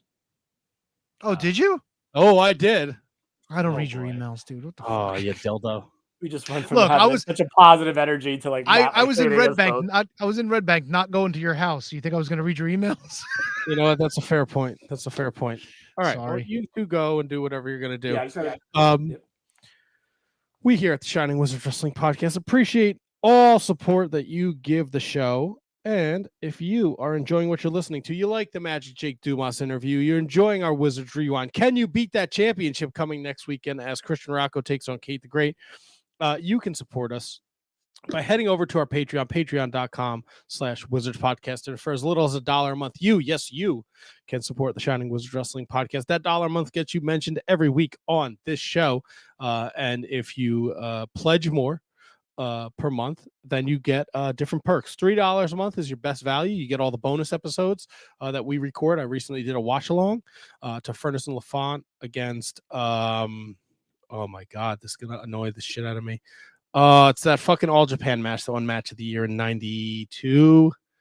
It was Masawa and I don't know, whatever. It's a watch along, okay? Definitely worth checking out. $5 a month. We will plug your social media, your website, whatever. And $10 a month, we'll do all that. And you get entered into the monthly drawing, which we will do tonight when we come back from break. That monthly drawing allows you to become part of the show. You can sit in on an interview. Ryan Schlong sitting in on the Clark Connors interview in 2 weeks. You can be a Can You Beat That challenger. I bypass the committee. That's right. If we pick you and you want to do Can You Beat That, we don't even need to talk to the committee. The committee knows, okay? You want to pick the Wizards Rewind and sit in and talk about that show? You're in. You want to pick a bonus episode to do with us for Patreon exclusive? You're in to do that. You know, the perks are never ending. We might let you in on picks. Who knows? Who knows? But that's what $10 a month gets you. So at this time, we're going to talk about those Patreon producers. Kathy Hummer, the queen of the Shining Wizards. Mr. Manny Crazzo, the king of the Shining Wizards. Danny Rusinello at not Danny Russ on the Twitter machine. Anthony Rusinello. Sean Toe and Sean Calejo. Kate Hensler, Kate the Great over there at Miss Kate Fabe on the Twitter machine. She's doing great things with Fightful Select, the Sour Graps, Mark Order podcast. Kate's doing it all. So if you have your fingers on the pulse of pro wrestling, there's a good chance that you know who Kate is. And if you don't, check her out at Miss Kate Fabe on the Twitter machine. Matt Garifo, no relationship to the KJG at Whodat Matt 81 on the Twitter machine. Football season's upon us, and he's a big Saints fan, so give him a hard time about that. It'll be all in good fun. Christine Friesendorf, Mark Parloni, happy birthday, Mark. Jake Kopp, the big Copper Pump from the Turnbuckle Throwbacks. Thomas Copps, the Mott Spock over at High Five Tom. He's doing the Marking Out ROH Revelry podcast, and he's been a great supporter of the Wizards for many years. So support Thomas Copps. Michael Hammond, Matthew Birch, Braden Bergen. He's at Enfuego30 on the Twitter machine. He's our number one fan from Iowa. Brendan Haney, Ryan Schlong over at the Mark Order podcast at Mark Order Pod on the Twitter machine. Ryan is doing all the social media for the Mark Order podcast, so check him out. Asian Joe, David Henry Bauer III, his pal Antonio Horseman makes experimental music at Harvestman Records, 856.bandcamp.com/music. Mike Peterson at LOL, Mike Peterson, Rob Humphrey, I Dunk Biscuits, The Daily Smark at The Daily Smark on the Twitter machine, thedailysmark.com, the latest wrestling news along with up-to-the-minute daily podcasts. Don't forget, we deliver YouTube videos to keep you in the loop. Kevin Rogue at Year of Pod, at JJ Rogue Means, at TOTS Pod. Kevin's a great friend of the show, so please follow him. And last, but certainly not least, the one, the only, William Mercier Jr. at William Mercier Jr. on the Twitter machine. Lives are going to be in William Mercier's hands. You know what I mean? Kevin, I know what you mean. Beautiful. Donk's not back yet. I'm going to take him out of here then. Oh, he comes back. Empty chair Donk. Empty chair Donk, indeed. That'll put butts in the seats. That's what she said. There you go. All right, don't mind me. I'm trying to do my fantasy draft here. Who do you did you draft anybody yet? I've drafted. I'm on the fence right now. So who did you pick? Who's your first pick? First pick was Najee Harris. All right. What number did you have? 6. Najee Harris is on the Steelers, correct? Yes. I think he's going to lead the league in rushing. So look at you. Like you have insight beyond like. Well, it's just I don't have insight. I just think. Well, I mean that's what it is. Insight is thinking. If I don't fucking win, it means absolutely nothing, Kevin. You know? Really? I'm so competitive, like, which is weird because I'm terrible at everything. So like I want to win everything that I do. Right. And I care if I don't win. Right. But if you give me all these props now, but if I don't win at the end of the year, it doesn't mean anything, right? No, it's fair. That's fair. And I'm just, as Tony would like to say, a fucking loser. By the way, Dynasty shirt, looking suave right there. Hey, Hammerstone's hurt, isn't he? Tony? I have no idea. Is he? I thought he got hurt. Is he? Let's pick our October Patreon before we get into more wrestling talk here.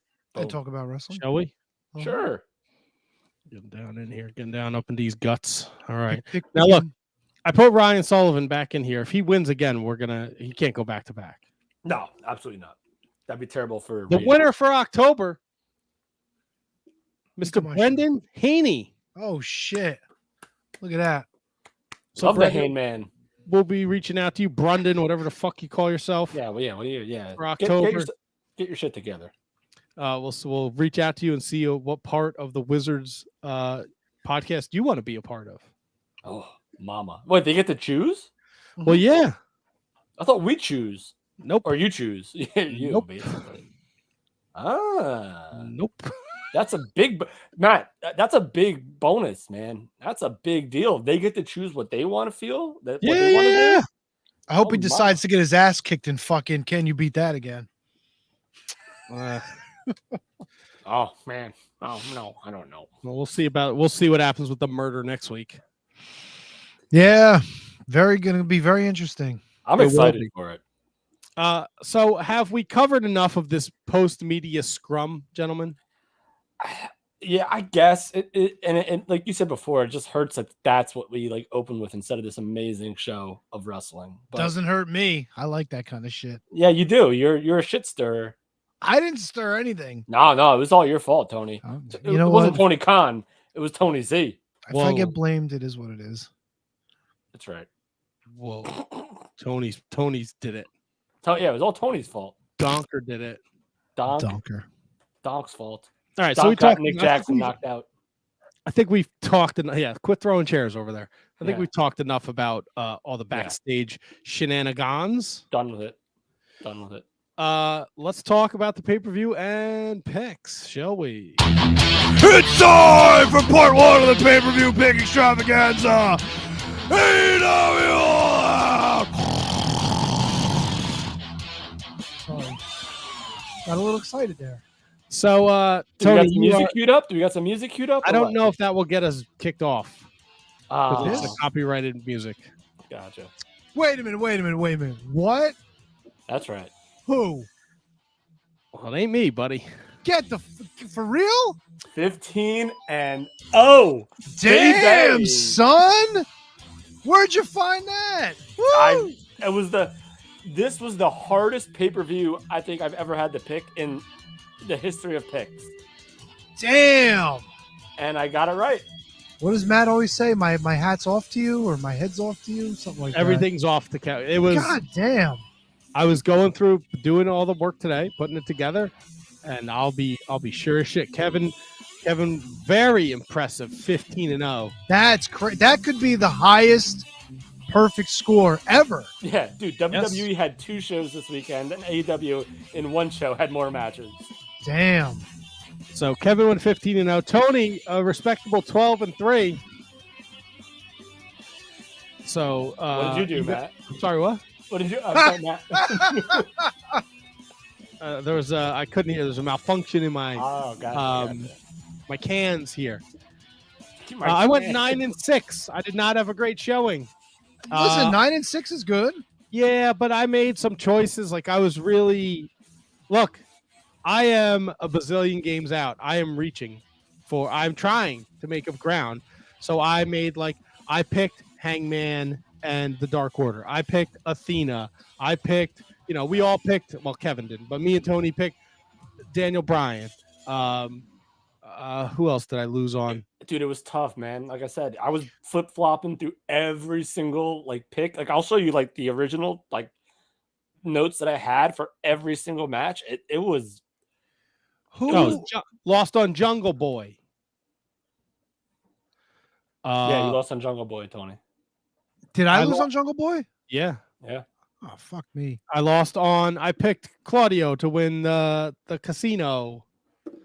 Yeah, that was a mistake. Yeah, I just, Yeah, Stupid. but we both picked the Joker, Tony. You and I both picked the Joker. Yeah.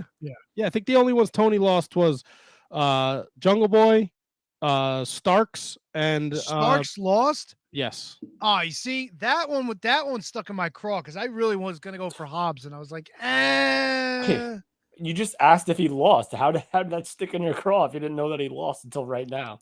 I didn't. So how did it stick in your craw? No, it sticks in my craw because I wanted to go with Hobbs. Like I had Hobbs. That was the one that I was really stuck on. So I'll tell you what this pay-per-view felt like to me.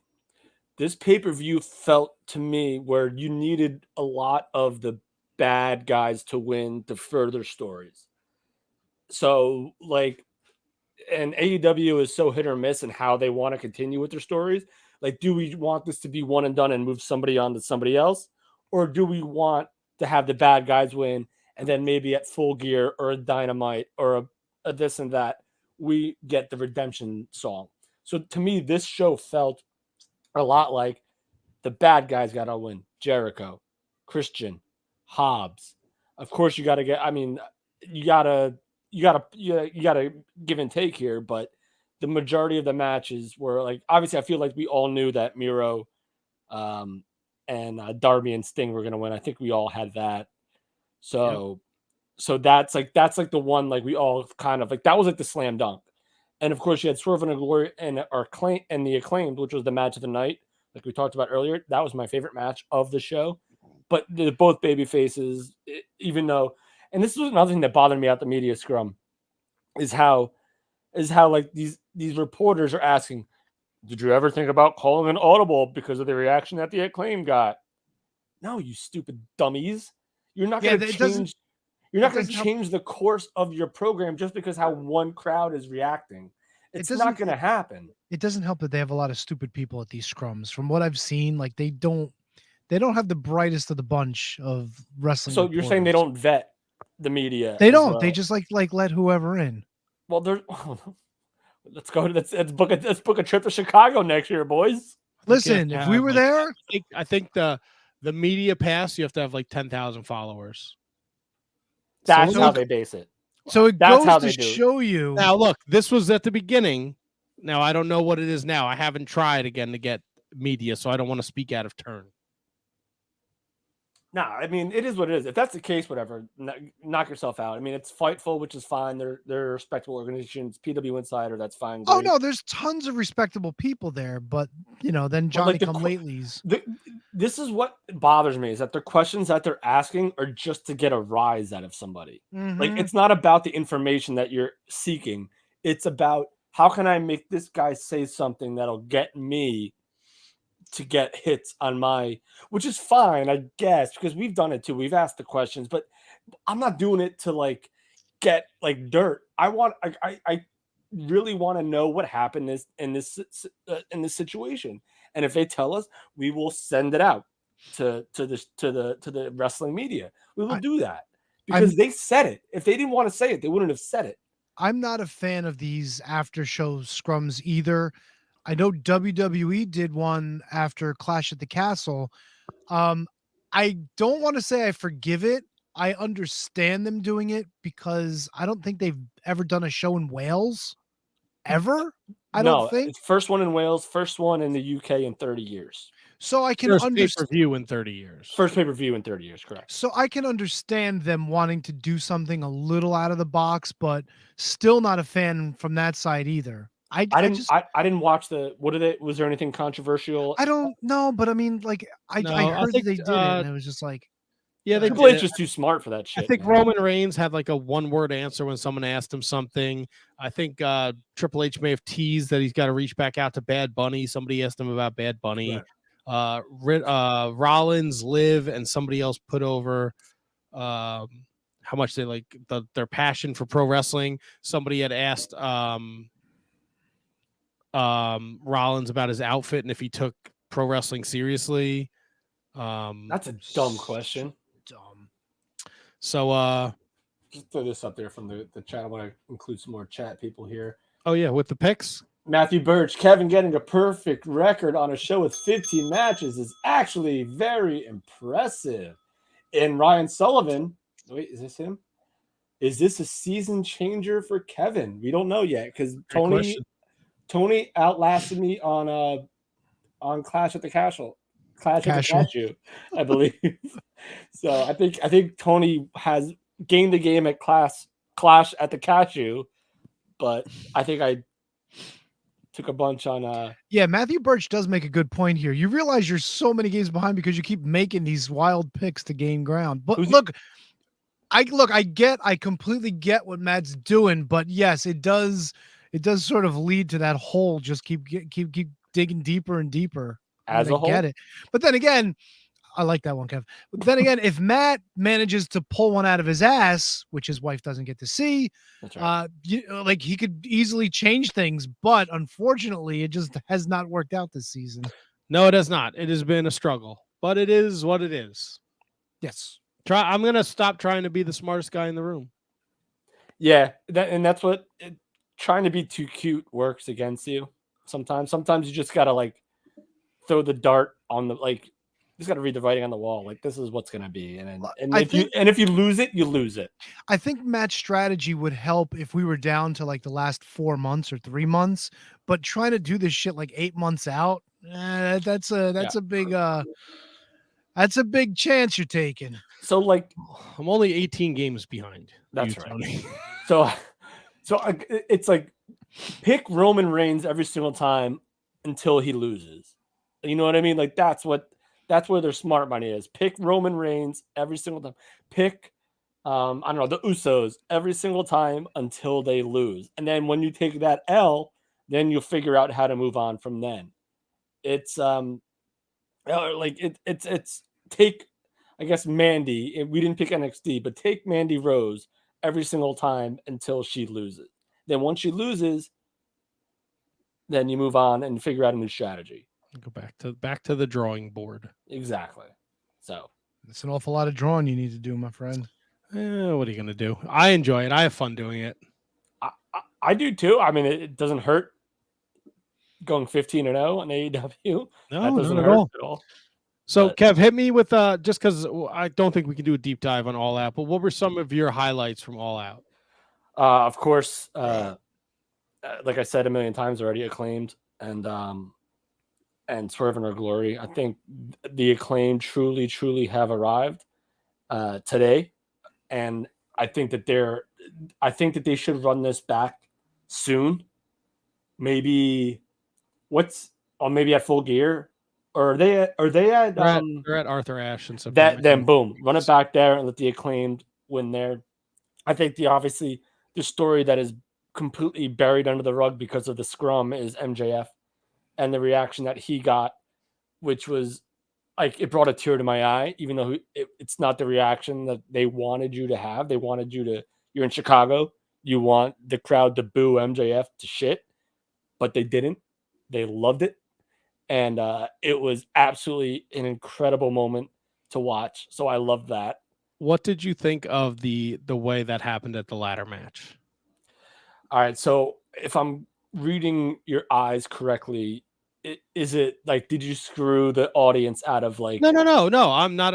Don't forget. I'm also watching my draft here. So don't read my eyes. All right. So leave my eyes alone. Yeah. You didn't get a real finish. Like you didn't get like an actual winner.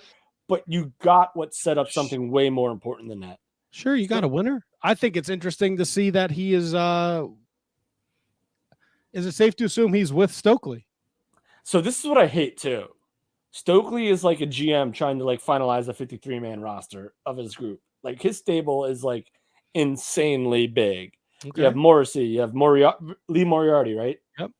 And you have Ego, and you have the Guns, and now you have MJF. Like, I don't want that for him. Now, if this was just like, they can play it off like maybe like it was just like a financial thing and maybe MJF pays him and then boom, MJF goes on his own. I don't want MJF associated with anyone else but himself. Like, to me, like he needs that. He needs to be the badass that we all know he is. So obviously he was getting those reactions before he left, right? Like people cheered MJF, right? Now he comes back, he's over as fuck. Yeah, but in Chicago is weird. Going against CM Punk, who's the baby. I think that the Chicago CM Punk. Yeah, they're smart. You're right. Do you think that putting him with Stokely and this group maybe at the beginning is to prolong? Because we've seen it 1,000 times. Yeah. You turn him babyface when he's at his hottest. Yeah. And you're not going to, he needs a heater right now, right? Yeah. He can't just be by himself. So if this is a thing where like, it's like when they reformed like the NWO, like Elite, where like you needed people to feed the Goldberg and like now, like maybe you need people to feed the CM Punk before he gets to MJF or before MJF gets to him.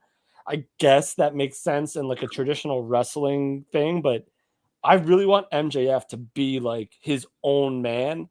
And I think he could be that like tomorrow. Like I really think he can be that. So if they put him with another group of people, Pinnacle, like I don't, or what was it? He wasn't in the Pinnacle. He was He in, was in the Pinnacle, yes. yeah, he was in the Pinnacle, right? It was MJF, yeah. And I don't want to see that. Like I want MJF to stand on his own 2 feet and be the guy that can literally be a threat to CM Punk and will take the championship from him at Full Gear. That's what I want.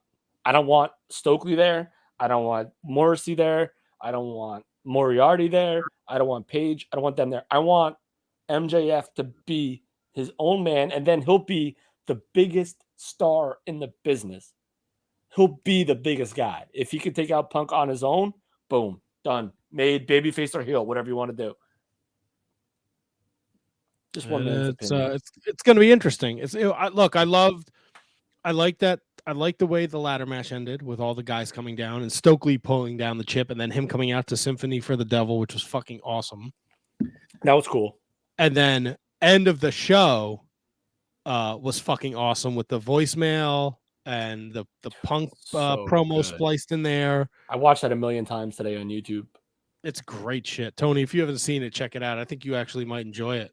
I saw the video after Punk won the match and yeah, with MJF coming out. Good stuff. Absolutely loved it.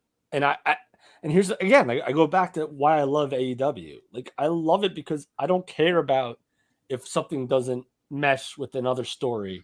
Like I don't care. Like I lose myself in the AEW moments. And I think that everything that they do, not tied in some big spider web of stories, is great because I lose myself when I watch it. So JJ Rogue wants to know if you want MJF to be his own, be in his own way a modern day Stone Cold. I think he already is. To be honest with you, I think he's there, and that's a great question, and it's a great point out of Handsome Kevin. It's I think he's there, and I think he knows what he's doing, and I think that AEW, despite what we talked about in terms of the media scrum, I think they know what they have at MJF, and that they'd be foolish to let him be anything else but to be the guy to take the belt off of CM Punk, just like in WWE. I think they would be foolish to let anyone take the championship off of Roman Reigns other than Cody. So we got new trios champions, our first ever trios champions, the Bucks and Omega. But I think I think Reynolds and Silver might be they're super talented. They're like MVPs, man. You always get a great match out of them. Hangman Page, there's that story there. So we got that. Christian is apparently hurt, which is why that happened. That right. Went down the way it happened. Luchasaurus turned on Jungle Boy. He was always with Christian, apparently. That was silly. That was the one flunky, flippity floppity weirdo thing that happened on that show. Tony Storm's our interim AEW Women's Champion. She beat Britt, Jamie Hayter, and Sheeta. Yeah. Jade retained against Athena, as expected. Jade came out with a completely new look. By the way, she looked like She-Hulk. Yeah, I didn't notice that at first. I just noticed that her hair was different. What else? Sting, Darby, and Miro beat the House of Black, but people said after the match, Malachi Black was bowing and blowing kisses and stuff. So to what Tony was talking about before, so he gone. I don't know. I don't know. Maybe he's taking time off. I mean, well, time off is what I meant. Is that he gone? He's not going to be. It'll be interesting to see what happens because he's one of those guys that they tied up for like 5 years. Is there anyone that you could think? And I'm just kind of relating it because a lot of people compare the two, like the Judgment Day in WWE and House of Black. Is there anyone that could fill that role for Malachi Black on the AEW roster right now, or would you just put Brody King in that role and bring in somebody else to supplement? Like who? Like if you were going to pick someone to replace Malachi Black, if he's going to be gone for this foreseeable future, who on that roster would you put in that role? Is Bray Wyatt? And he's not on the roster, but is Bray Wyatt an option? I mean, The reports are that there's offers on the table for Bray Wyatt, but I don't know. Like, look, man, you see, Or do you just totally or do you just totally like get rid of the whole thing and have Brody King and Buddy Matthews do their own things? yeah, you could do that. You could do But that. then- I don't know. It'll be interesting to see. Yes, JJ Roke. He asked for his release due to his own mental health concerns, is what I read. Which is, yeah. So we all read. He no commented on the at the presser. Yeah, that's tough. Pre-show, Kingston and Big Tom was apparently a banger. I did not watch the 0 hour, so I cannot comment. Kip Pac was really good. Pac was successful.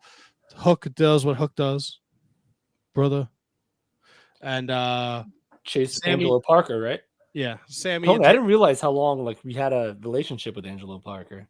It's been a while, yes. Yeah, that's crazy. And Sammy and Tay broke Ruby Soho's nose, so there's that. And Punk wins his title back, so it was all in all a really good show. If you want in-depth reporting and coverage, please tune into the Mark Order podcast Wednesday night. Yeah. And Tony, definitely check some of that stuff out. I'd love to get a little feedback from you on that. I'd love to. I Find the time. don't believe I don't believe that. Why? I don't know. It's weird. Tony, What? are you in for Full Gear in Newark, November 19th?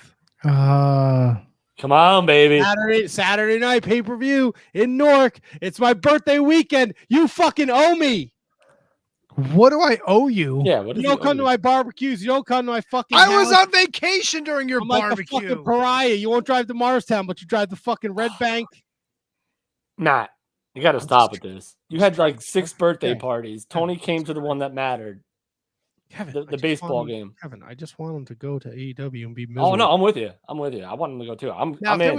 if there was another baseball game party, I'll go to that. Maybe we'll play baseball in the parking lot, buddy. No, I want to go to City Field. I love that fucking stadium. I just want you to go there and be miserable. Great. For 5 hours. It's gonna be Yes. 5 hours. Tony. Yes, Uh, plus the tailgate. Argue with AEW fans. Some Yeah. we'll sit next to someone who takes it really, really serious. Yeah. And then Dave Oh. LaGreca will come by and smack you in the face. Dave LaGreca, that no-selling son of a bitch. Yeah. He's too big for his fucking britches. A lot of people no selling us nowadays. I don't like it. It's okay. We'll just replace him with new friends. I tried. What? Quickly, Clash at the Castle. That's my show of the weekend. What, the music again? I don't want to play the music again. They don't have to play the music again. No, but you won the picks on that night, I believe. He did. Tony went 5-1. Me and you went 4-2. Okay. All right. So what is the full? I'm sorry, Matt. Do you have a full? How many games am I back from Tony now? I You should are- still you be are- up 5, right? You are 5 games behind Tony. But I picked up a little ground. You picked Yeah. up 2. You picked up 2 for the weekend. Kevin, you went 19-2. Tony went 17-4. A slurp. Matt went. So there's that. I'm 142-84. We got breaking news. Oh, boy. What is? Thank you. Braun Strowman just returned to Monday Night Raw. Yeah, those are- Wrong! Dun, dun, dun, dun. Whatever his fucking music used to be. So I No, he started with the train. It was like if you listen to the podcast and you are familiar, I have not watched the WWE show in a very long time, so I actually had a little break and decided to check out little break. little break in the day. I decided to check out some Clash at the Castle, and then when I got home from work Saturday night, I decided I was going to finish Clash at the Castle. So I can't tell you the last time I watched I think it might have been day 1 was the last time I watched a full WWE pay-per-view. You didn't watch SummerSlam? Nope. Wow. Because that's What? what I would compare this to. Because it was so good that like it's not even worth nitpicking about anything. Like SummerSlam is a show that it was so awesome. Or was it SummerSlam the one where Brock did the tractor? Okay, so yeah, so SummerSlam was a show that it's not even worth nitpicking about. And I say the same thing about Clash of the Castle, man. It was Yeah, look, I enjoyed what I watched. I fucking love the Dominic Mysterio heel turn. He clotheslined Dude. the shit out of his father. Holy fuck. Dude, and then like the ball shot to Edge, where Edge is like looking at him like, And his like, fucking wh- shoe why? fell off. He kicked him so hard his shoe fell off. yeah. Oh, so This good. is what kills me. Why the fuck does Judgment Day keep losing? They couldn't give him a win here. They couldn't have Dominic turn on them and cost them the match. Yeah, Like, I thought why that's does this what, have to?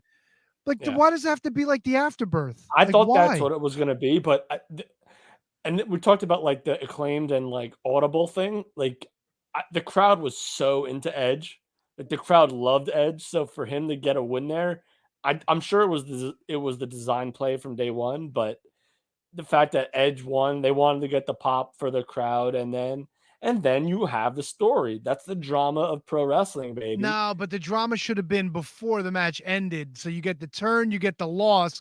Now Edge and fucking Ray have to regroup. Well, I think this again. Because now we're getting Ray and Dominic, and who gives a shit? Yeah, but I the story do was now. Ray was picking Edge over his own son. Yeah.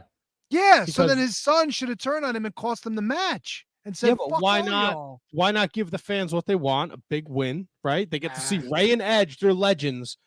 And then the last thing you expect after a huge win is Dominic to do what he did. Yeah. Yeah, but fucking Finn Balor's from that part of the world, isn't he? Isn't he like one of the? They didn't hometown care about boys? Finn. They didn't Yeah, care. about Nobody Finn. does because his fucking group keeps fucking losing. You see, look, I think the Finn train's fucking passed, bro. Yeah, which is exactly why they never should have fucking got rid of Edge in this whole thing in the first place. No, they did fucking- that because what's his But they- nuts got hurt, Yeah, but they and they killed needed a top baby face. I get it, but they killed Judgment Day. Judgment Day would have been cool if it was still Edge with these guys. And Nah, I disagree. I think that if Judgment Day is what it is, then it's listen. What do we always say about stables? They're there for people to break out and be stars. Finn's a veteran. Finn doesn't need to do anything more. Finn can easily be put back in a top spot and be fine. The goal for this, I think, is to have Punishment Martinez. What's his WWE name? Damian Priest. Damian Priest and Rhea. Rhea Ripley, for them to break out and for them to go and be incredible wrestlers for the rest of their career. So yeah, but I Finn think is the guy that could help that. Edge was a much better guy to help. Of with that, course, let's but be you had honest. to put another babyface on the roster because I think it was Randy Orton that got hurt, right? Or was it Cody. No, it was Cody. Oh, it was Cody. Yeah, once Cody got hurt, you needed somebody to fill that void, and Edge was the guy. Like, so I get have it. no but issue with that at all. they should have just fucking completely ignored and wiped Judgment Day from its history and just No, went back I to the disagree. drawing board. I think, and here's Dude, the great Judgment thing Day sucks, dude. It No, sucks. no, There's I there's- disagree. Come Here's the- on, No, I Kevin. disagree, Tony. Kevin. They suck. Here's the thing Who did they about beat? Who have Shut they the f- beaten? Will you shut up and let Who me have talk? they beaten? Who have they beaten? Nobody. Nobody. But that's the great thing about the gimmick. What? They're Who's jobbers? House of Black beaten? Nobody. They put him House on of Black TV, sucks. and you still work. House of Black is so bad. Malachi's quitting. Oh, You're such a fucking dickhead. but it's the same thing. Like the comparison is there. Judgment Day tomorrow, because of their entrance and their theme and their aura, Finn Balor can go into a main event against Seth Rollins or against Roman Reigns tomorrow and still be a credible threat. And lose. Well, yeah, maybe. But it'll make you watch. It's such a cool. It's like the Brood, man. Like come like on. how many times the Brood were mid carders, but how cool was it? And how Gangrel many- was a bona fide star who made Edge and Christian who they are today. Even Who's though he that? sucks fucking ass at MLW. Fucking Gangrel. Oh, Gangrel, yeah. It's your Gangrel's a guy. meg- I'm so Big. glad MLW's not running. We don't have to fucking see him every week. That's fucking coming. Don't worry. Coming. Coming. Oh, jeez. I enjoyed Uh, I liked Riddle and Rollins, and I made a mistake on that match. I should have picked Rollins. The match was great, but I couldn't have cared less about it. here's what kills me, right? So I do remember tuning in, and they had that whole "I'm gonna fuck you up" thing where Rollins talked about Riddle and how his wife was leaving him or whatever the fuck it was. So Riddle in this interview was like, "I'm gonna fuck you up, bro. I'm gonna fuck." He still comes out to the ring with his fucking skateboard and the bros and everything. Dude, if you're pissed off that this guy was talking shit about your family, You're not fucking doing the waving and kissing babies and pinching asses. You're not doing that. You're not. I agree, but I think Riddle's like that weirdo dude where like He just doesn't give a shit, dude. I He's don't like, get, I don't whatever. care. Listen, I'll just fuck you up in the ring. Like that's all. Like, Yeah, but he was. I don't need to like stare you down. I don't need to. But again, I couldn't have. Like, this match out of all of the matches on the show had like the most storyline development, and I literally couldn't care less about it, and that stinks because I love Riddle and I love Rollins, and it was just like I don't see Matt Riddle, and I love Matt Riddle. I don't see him as the way he's presented. I don't see him as on Seth Rollins' level at all, and I don't care much for Seth Rollins, weird like no, well, hey. I just don't care. Like it doesn't interest me at all, and that's why the match was fantastic in ring, all great stuff, awesome performance. But it's not Randy Orton. Basically, if it was Randy Orton and Seth Rollins, boom, I'm in, locked and loaded. But it was Riddle. It was weird. I get it. I'm with you. I wasn't really feeling it. It was going on, and I was kind of just like, eh. Like I really don't give a shit. Like I really don't care about. And it's like it's the one that they put the most story behind. It's like, oof. Yeah. Sorry, Sheamus Gunther was a banger. The best match of the show. Best match. That was of a the great weekend. one. Might be match of the year. Roman Drew was awesome. There's a lot of Gaga. I guess he's got another member of the bloodline is now joining the faction. And Travis or Tyson Fury knocked out Austin Theory. Wait, I thought Sami Zayn was part of the bloodline now too. He is, but they weren't there. They were outlawed. They were hurt or injured, and they couldn't make the trip. They weren't allowed to travel there, huh? Well, no, that's just the story. I mean, no, they were all hurt because Drew destroyed them all on SmackDown the day before or the 2 days before. Ah. So the storyline, they were not allowed to. They couldn't go because they were hurt. Ah. How you like me now?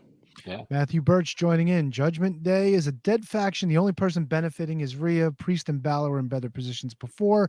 And JJ Rogue agrees. Always time to pinch asses. Wait, the last Matthew Birch thing? Huh? Is a dead faction and the only person benefiting it from is Rhea? Yep. I guess, but that's okay because that's what stables are meant to do. Someone who benefits and gets over and moves on. Oh God, Dominic and Rhea are the new power couple of WWE. Holy shit! All right. The last thing I need to say, and this might be Nick picking nits. Nick and Pitts. Liz and Shayna was good. You know what I could have done without? Liz all the fucking makeup on fucking Shayna Baszler's eyes. Stop. She's a fucking raccoon. She's got no pigment in her lips. Stop. She's got to do You're something. A fucking killer. You don't need to fucking look like a fucking. Is she still the Queen of Spades? Yes. You don't need. You to know look what the Queen. You know what Queen of Spades means, right? The princess from fucking Disney. Knock it off. What? Do you know what Queen of Spades means? No. You're gonna tell me though. Yes. It's gonna be creepy, and I'm probably not gonna want to hear it. But I want to know if JJ Rogue in the chat knows what a Queen of Spades is. It's very interesting. Matt, don't spoil it. Is it a vagina thing? No, well, sort of, kind of, I guess, in a way. Oh. But no, because she is not. She is I don't know. We should stop talking about She is a. Oh, she plays for the other team. Yes, she's not a switch hitter. Correct. She likes. Okay, all right. She likes women. She is good for her. I like women too. So she is not a Queen of Spades on Wiktionary. Is a white woman with sexual preference for black men. There you go. Do we really need to do that? Did we? Oh yeah, dude. Did we really? Do we ever really need to do anything? I mean, come on. I don't know. We do here though. I think Shayna Baszler coming back and actually being something of worth now after being destroyed. Look, she does have a big hiney, so you know. Great hiney. All right, I will say that. I will say that. There for sure. Boys, let me run through just some quick things, and then I know Kevin wants to talk about WrestleMania 1, and then we'll get into fully loaded. Oh, we don't have to do that. We can go right into fully loaded. Oh, I gotta Yes, take a piss, please. so I I gotta. just go didn't take a realize how late penis. it Go was. ahead. Braun Breaker has unified the NXT and NXT UK championships, as did Mandy Rose, as did Pretty Deadly at Worlds Collide. So they pretty much told NXT UK, fuck off. Dude, they didn't win a match. That brand did not win a match. Of course not. And it's gone. It looks like they're going to do their Halloween Havoc special October 22nd. So keep your eyes peeled for that. Impact had a pretty interesting show this week. We have new Impact Tag Team Champions. I did Thank catch that. God. And I just want to, Matt, if you don't mind, I want to say that Julius Creed of the Creed brothers is a freaking superstar. And he has Austin Theory type qualities, but like Stone Cold and Rock and Brock Lesnar type strength. And if Julius Creed is not a main eventer in the next 2 years, I'll be shocked. Maybe 3, maybe 4, whatever. But you know what I mean. Anyway. All right. We got new Impact Tag Team Champions. The OGK beat the Good Brothers. Awesome. It looks like we're going to get Masha Slamovich and Jordan Grace at Bound for Glory. We will. We have a new X Division champion too, Kenny King. Oh, Kenny King beat defeated Speedball? Mike Bailey. So I think I watched it before. I think that's right. Is that not right? I don't know. No, I'm pretty sure that's right. So the Honor No More is totally like resurging themselves, and this of course leads to Eddie Edwards going against Josh Alexander for Bound for Glory. So maybe we have an Honor No More total reboot here, baby. And yeah, I'm pretty sure Kenny King beat Speedball Mike Bailey. If he did, it hasn't been on TV yet, Kevin. No, it was on Thursday night. Mike Bailey is still the X Division champion, my friend. Hold on, I have it. I still have it on my TV right now. Yeah, I have it. I'm watching it literally right now. Honor No More is coming down to celebrate with him, unless they do something weird. Right. Oh no, they've restarted the match. I guess they must have done a restart match gimmick. So sorry about that. You're good. So Mike Bailey's still your X Division champion. We will be getting to see the debut of Aussie Open, who just finished their NXT run. They'll be an Impact this week, as will my man Umina from Yumura from New Japan Pro Wrestling. Excuse me. Will be making his debut this week. And Mickie James made a big announcement. She's not retiring yet. But if she can't win any matches on the way to her Impact World title match, she will retire. God, I hate Mike Bailey. And Masquerita Dorado made his debut at the Impact tapings. So there's that and Impact. Tony, did you mention it last week or no? News came out. Joe Doring he's battling brain cancer again. Apparently, he had it back in 2016. Yeah, he would never wrestle again. He beat it then. So we're cheering for Joe Doring to beat it now. So you won't be seeing him on the TV box. Also, let's send a shout out to Justin Carino. Whose kid is battling cancer as well. So he'll be fine. The technology for leukemia, the science for leukemia, the work you can do, the doctors are so much better now. So I've the full confidence they'll be fine. It's just a struggle, man. It's just a struggle. So I've been through it, so I get it. So let's just send all our thoughts and prayers out to Justin Carino and family. For sure, man. For sure. Sucks. A little kid that age has to go through that shit, man. It's heartbreaking. Yeah, well, I get it. We're at such advancements right now, but it's still fucking sucks. I've told the story a million times, and I don't want to get super depressing before we get to the rewind. But I had a little brother, Anthony AJ, passed away from leukemia 30 years ago. But now it's so much better now that I've kept up with it. The science is better, the treatment's so much better. These kids will make it, and Justin Carino's son, Justin, will make it. So shout out to the Carinos and little baby Justin Strong, baby. Yeah. Well, Justin Strong, he will make it too, because he's got to see Matt Cardona get his rematch for the NWA World Heavyweight Championship at Hard Times 3. Goddamn right. November 12th. Tony, big middle finger to Kevin. No, big middle finger to Matt Cardona because my I boy mean- Trevor, the Booger Eater, is going to kick his ass. Wow, you might as well be. I mean, if you're giving the middle finger to Matt Cardona, you might as well be giving the middle finger to Kevin. That's right. He's right Sorry, behind Kev. me. He's right behind me, man. And then one last bit of note: New Japan Pro Wrestling held a show this morning. It was the first time since the pandemic that the fans have been allowed to vocally cheer. I have not Ooh. watched it yet. It is on my list to watch this week, but I'm super excited to check it out.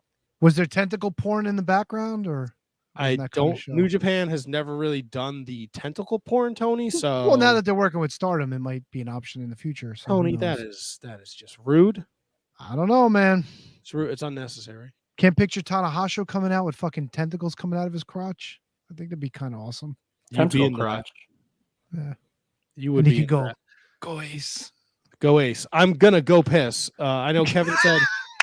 I know Kevin said he watched the A&E biography documentary thing on WrestleMania 1. I know it's right in your wheelhouse, Tony. If you want to spitball for a few minutes, so I can just go drain the vein, and then Drain that vein, baby. Holy low dad.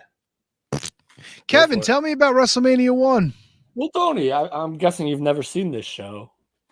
I've seen WrestleMania 1. I don't know what you saw, though. This is one of those A&E jobs. Dude, they do such a great job, man. I got to start watching them. I really do. Dude, even like I watched even before this, I watched this one today, and then I dove into a little bit of the Impact because I needed to catch up for tonight. But the WrestleMania show, like, and how much they gambled on the idea of closed circuit television for WrestleMania 1 in 1985 is insane. The amount that Vince McMahon, despite whatever is going on with him now, despite that fact, what they did then was incredible. And it would have folded the company if it didn't work.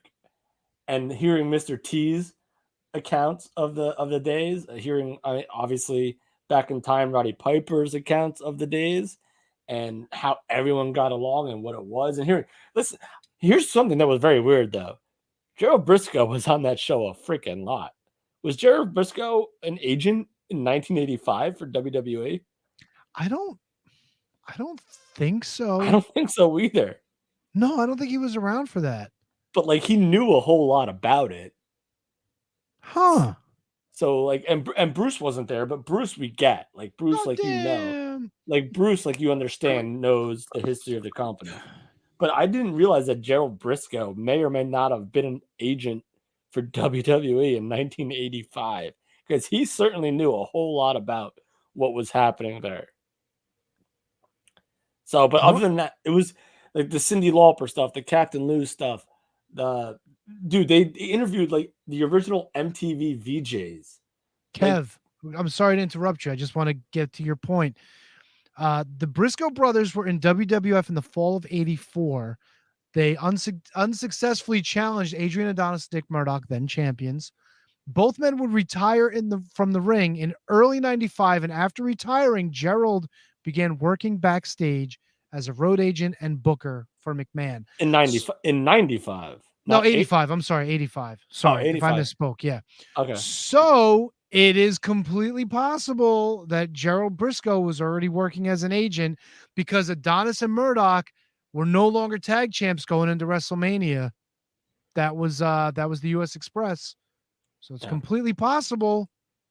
Dude, Completely possible. No, he spoke like he was there, so I have no reason to doubt him. It was just a shocking turn of events in my head that Joe Briscoe was in WWE in 1985. Yeah, and of course we mentioned a lot of the guys before who we knew were backstage there. working, and Like Gerald Gorilla Briscoe- Monsoon, Chief J Strongbow, Yep. like Rene Goulet, Tony Jack Gurria, Lanza, yeah. Tony Gurria, all those the guys that you would see. And that's my dream, man. That's my dream on like a WrestlePro show. Maybe I want to be that fake agent that just runs out and just tries to break up a fight.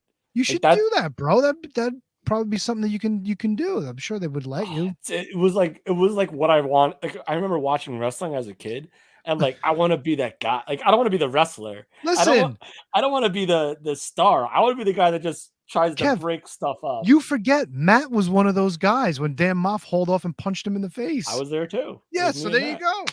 My hat. You guys got are knocked living the off my dream. head. Yeah, but it's scary because those are some big dudes. Oh yeah. Oh yeah. Matt, do you remember that? Like, I do remember that. Yes.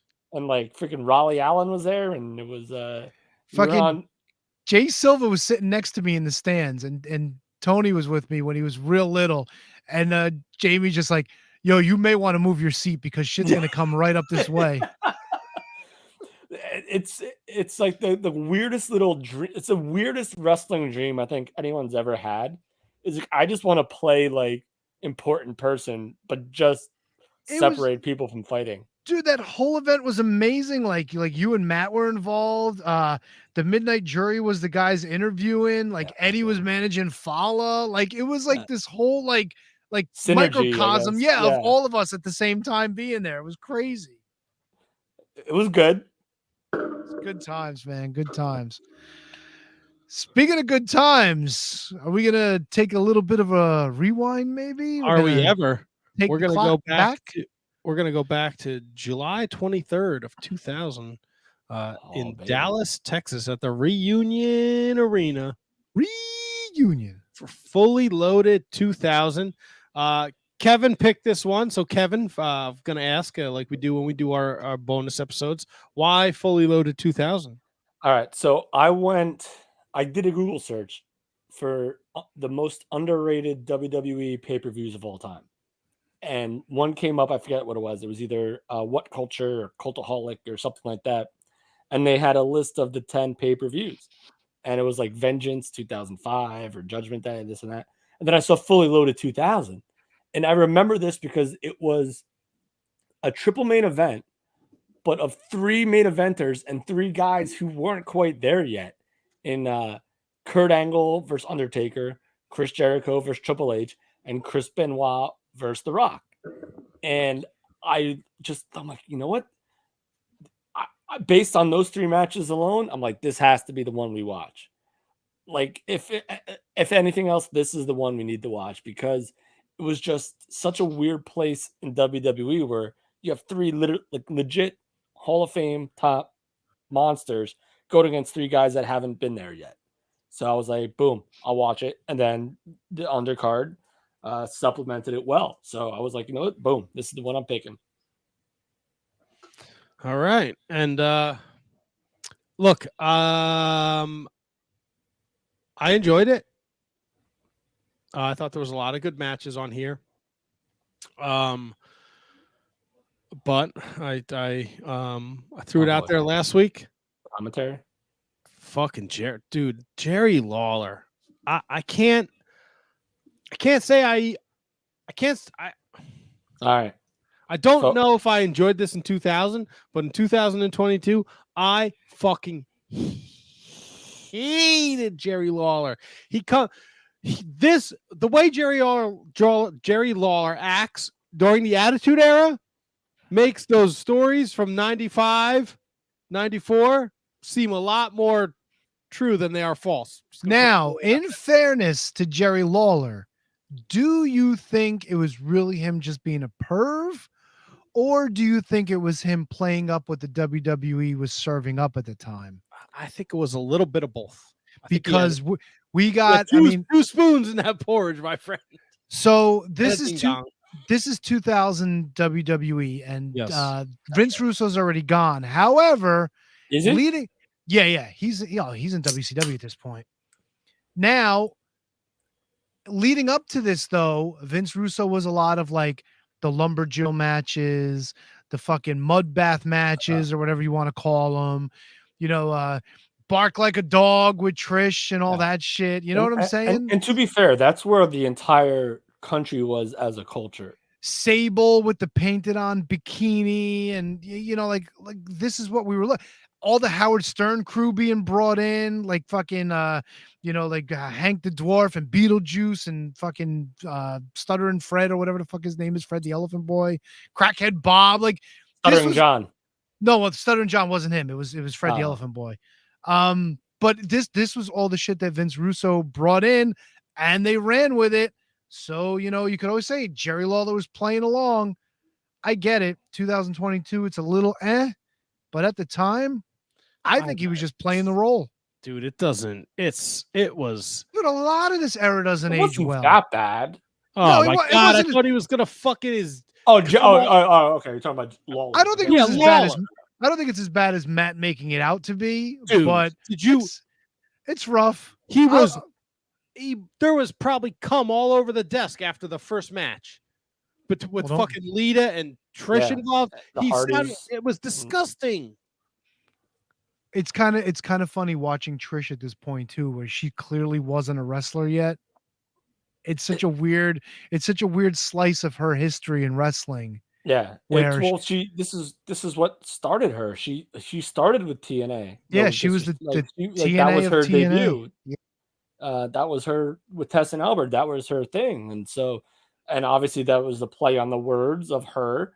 But the thing is that with her, she didn't always show that much skin all the time. Her shirts and her pants were pretty much covered her up until like the moment needed it at that time for it to be shown. Well, then again, too, she was also brought in as one of the fitness models.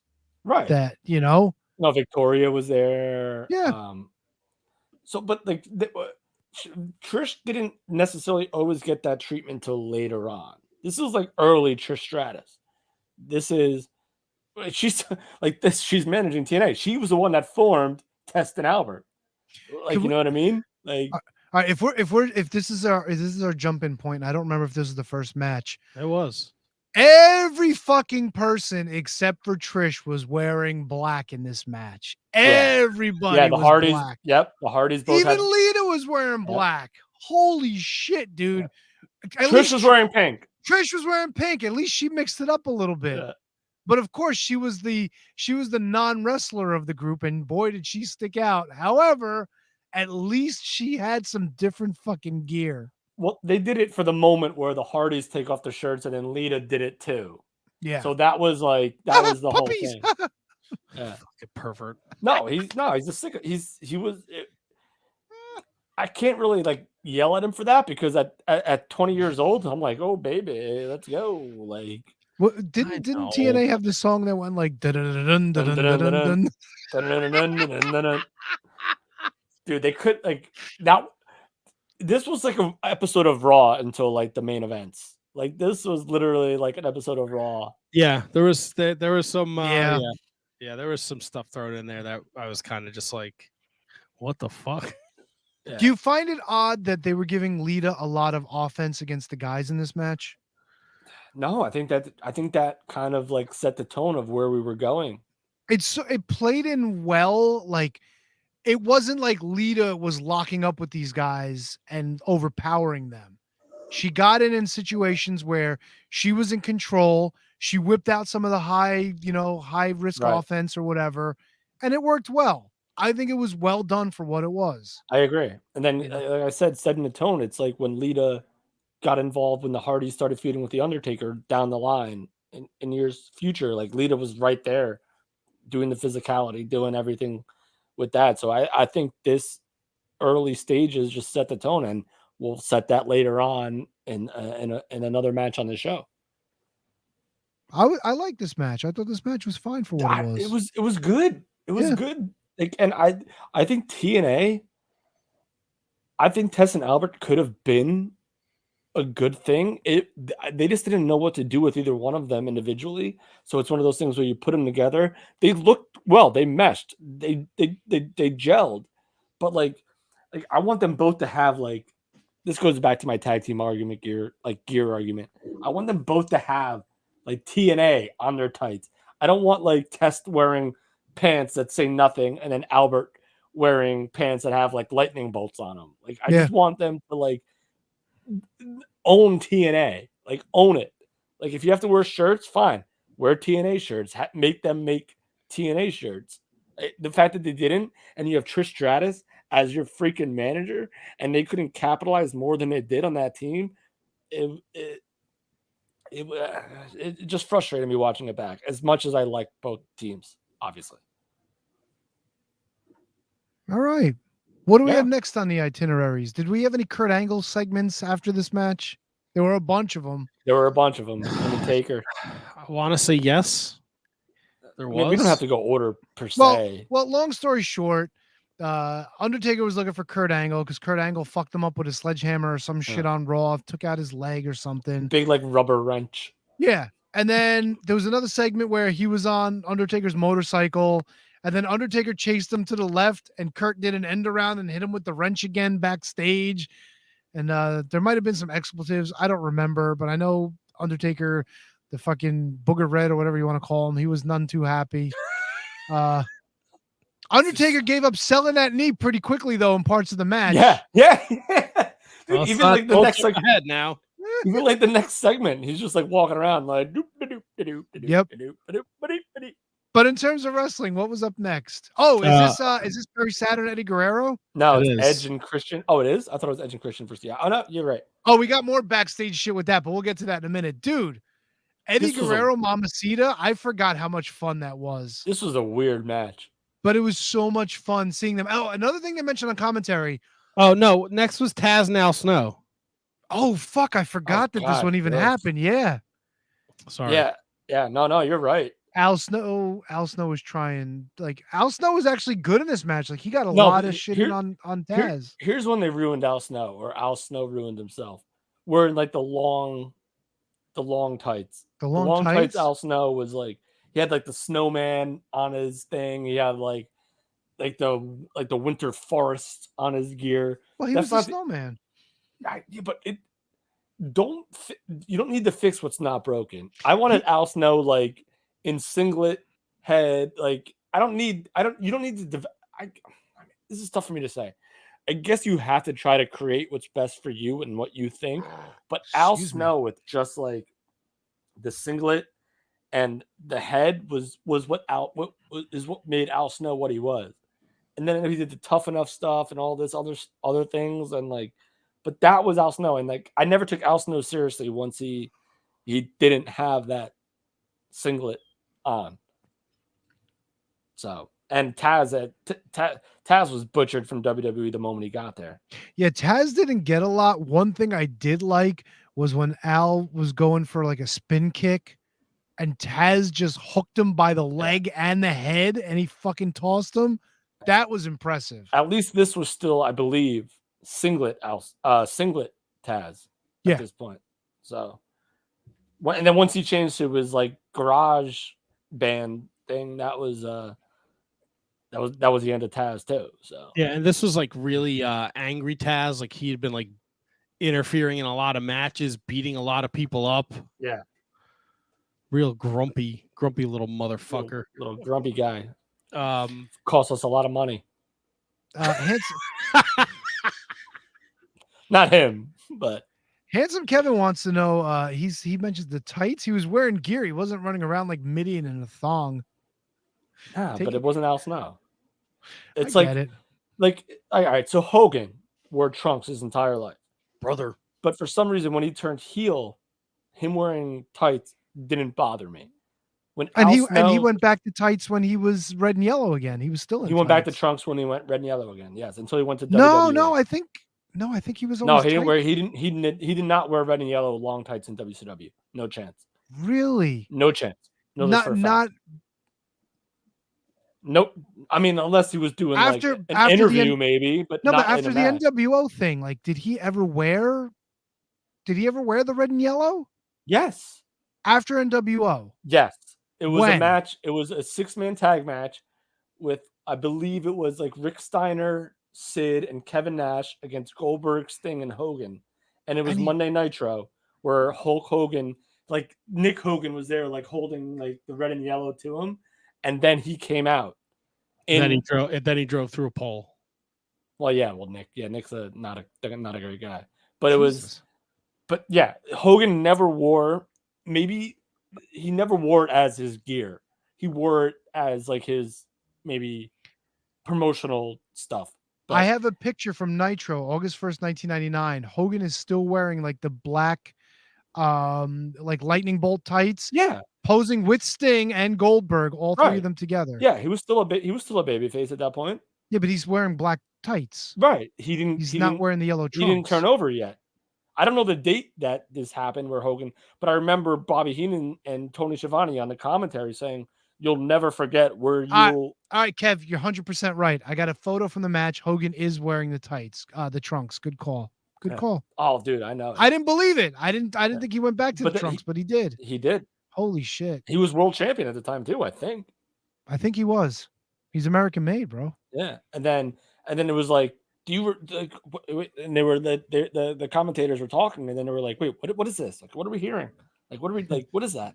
And it was like, you'll always remember. I mean, it's Well, a he's fallacy. the red, white, and blue Yeah. of the USA. At the end of the day, it meant nothing. Nope. But at the time, it was like, you'll always remember where you were this day, and but it was pretty cool at the time. Like seeing Hogan back in red and yellow for the first time in 5 years. Something like that, yeah. Yeah. So What's up next on? Oh, Christian's got the diarrheas and the fucking Hershey squirts and the fucking vomits and all that. Trying to get out of their tag match against the APA. This is the other funny thing, right? So Edge and Christian are trying to get out of this match with the APA because they're fucking scared shitless. But when they come to the ring, they're still doing the fucking gimmick with the flash photography and all this other shit. Yeah, they got caught. Yeah, but Yeah. I don't know. If they're that scared, why are they coming out and still doing their gimmick? Because that's what people want to see, bro. They don't want to see them coming out cowering.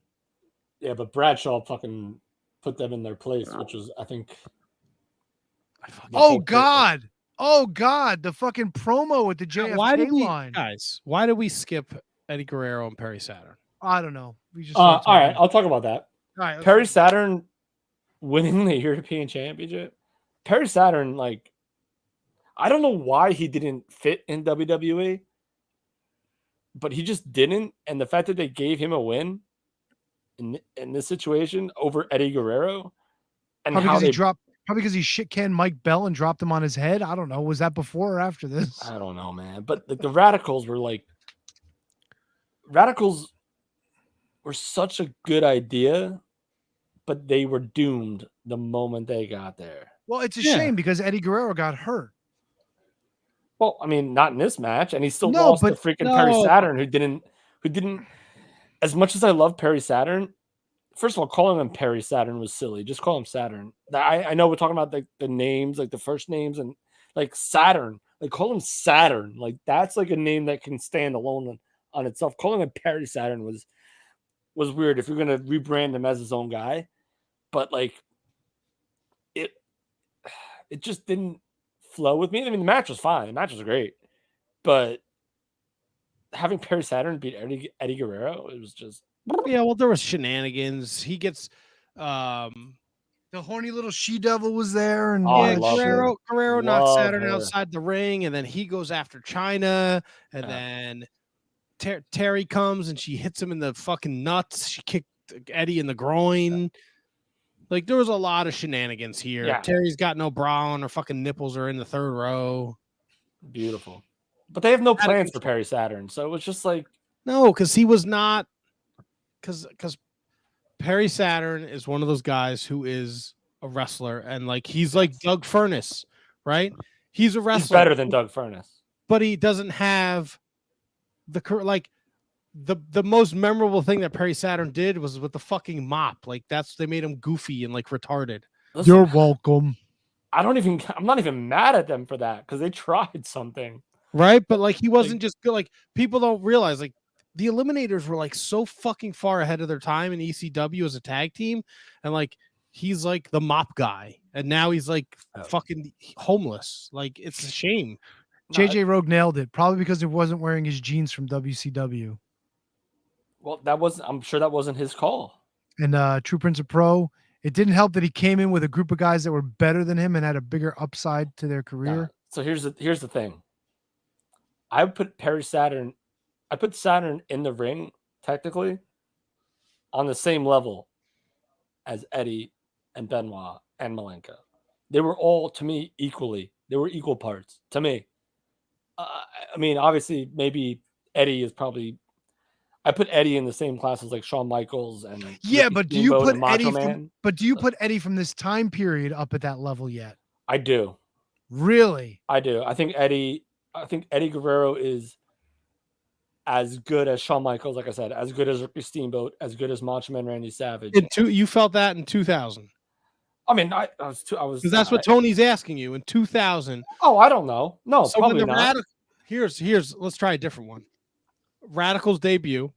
Rank the Radicals. Oh, Benoit number 1 for sure, because he was also coming off as a world champion in WCW. So like that's Benoit's number 1. Okay. God, I have to think back to that time of what they were I can doing. tell you mine. Yeah, like Easy. Kevin thinks. Benoit, Malenko, Guerrero, Saturn. That was it. See, this is really. That's how I had him. And no, and you're probably right. And this is tough to think about, like 20 years ago, like in the future. But Benoit was 100% number 1. Right. And then you see, look, I'm Malenko's work. You know, I think 2. Yeah, Malenko probably had the most to gain. Maybe I don't remember what Eddie was doing at this point, but was he throwing? Eddie was having good matches in WCW with X-Pac. Remember not in '99. No, not 99. But he was doing the LWO, wasn't it? Yeah, with that and the Filthy Animals. He's teaming with they're feuding with the fucking Insane Clown Posse and Vampiro. Yeah. And Perry Saturn was with Raven's Flock at this point, wasn't he? No, he was in the Revolution. Oh, yeah. Christ, with Malenko, and that's why the whole all 4 of them were supposed to go. Yeah, but what's his name was supposed to leave too, wasn't he? Shane Douglas. Yeah. And then Douglas changed his mind. He's like, where the fuck is everybody? I would love to see Shane Douglas in WWE at that point. I think he could have been like a freaking mega star. He definitely would have been a solid upper tier guy, but there was all the other shit. Imagine Shane Douglas and Steve Austin, like Shane Douglas being the jerk, Steve Austin being the badass. Like they could have easily countered the promos between the two of them would have been amazing between Shane Douglas and Steve Austin. Yeah. Like I want to say, I want to give, I think it was a Kevin Rogue year of podcast where they were doing a hypothetical who would be who would have made a good third man in the NWO, and I think they brought up Douglas. I don't know. I mean, it would have worked, but it probably would have been a much. I don't think anything's going to be bigger than Hogan, but yeah. I think he could have worked, man, with the mic skills in ring. You know what he could have been? He could have been like the Kurt Hennig. Like he could have been like the upper tier guy, but not like the Hall, the Nash, the Hogan, the Savage, the Six. He could have been like that guy who you would believe that could like eventually one day take the spot. Like, right. I don't want to say like the Buff Bagwell spot because that's like kind of like little demeaning. Maybe like a Luger spot. I don't know. He was if you go to like the later years of the NWO, Shane Douglas could have easily been and he could have been a believable guy in the NWO initially, but like not the Hogan spot.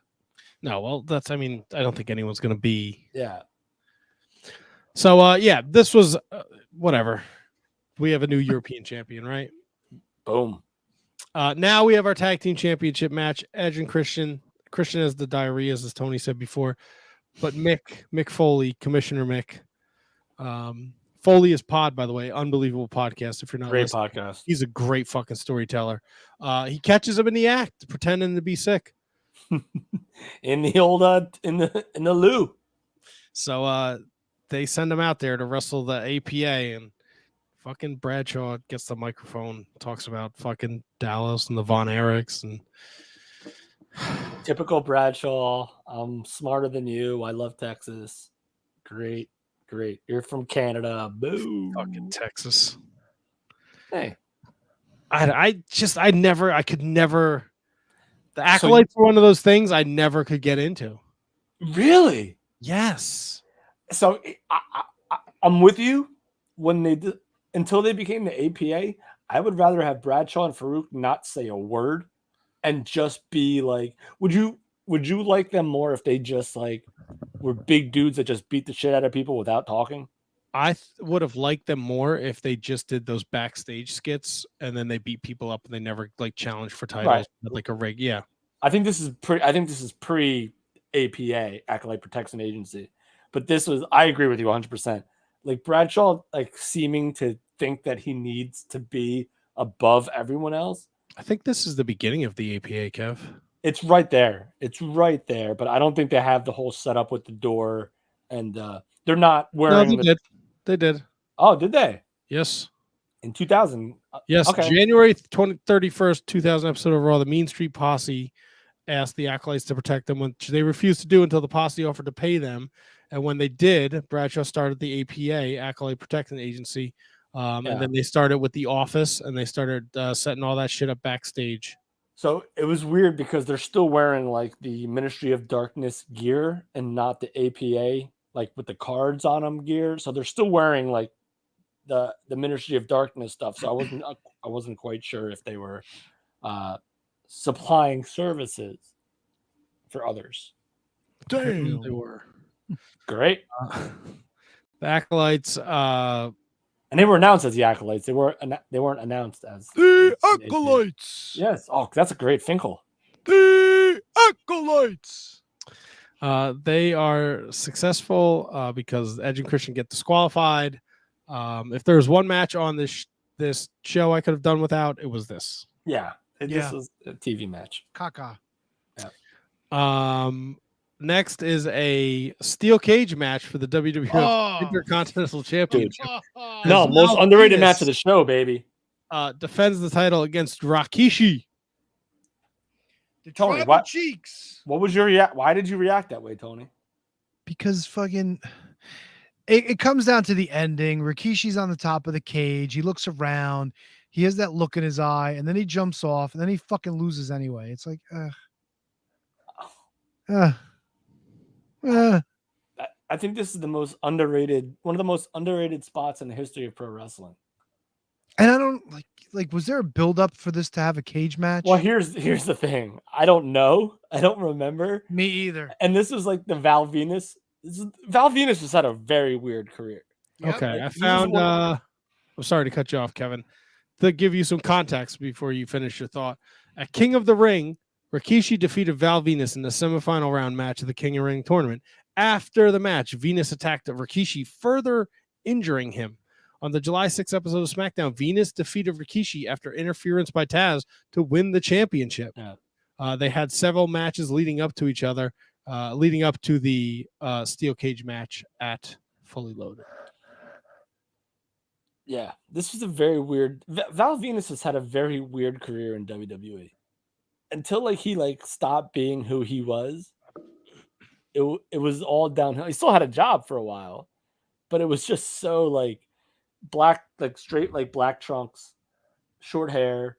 Trish Stratus is with him. He's in a stable with TNA, and then later on, maybe he comes back before he becomes Chief Morley or Sean Morley, years down the road. This was a very bizarre time for Val Venus, and he never got over like he did when he was the most over dude in the Attitude Era. I'll say it, man. I'll put respect on Val Venus's name, man. He was the most over dude in that era. That should never have had the opportunity. Never should have had the right to be that over as he was. So, and the spot back to the Rikishi spot before we got our Darby Allins, before we got our Jeff Hardys and the Dudleys and all that nonsense.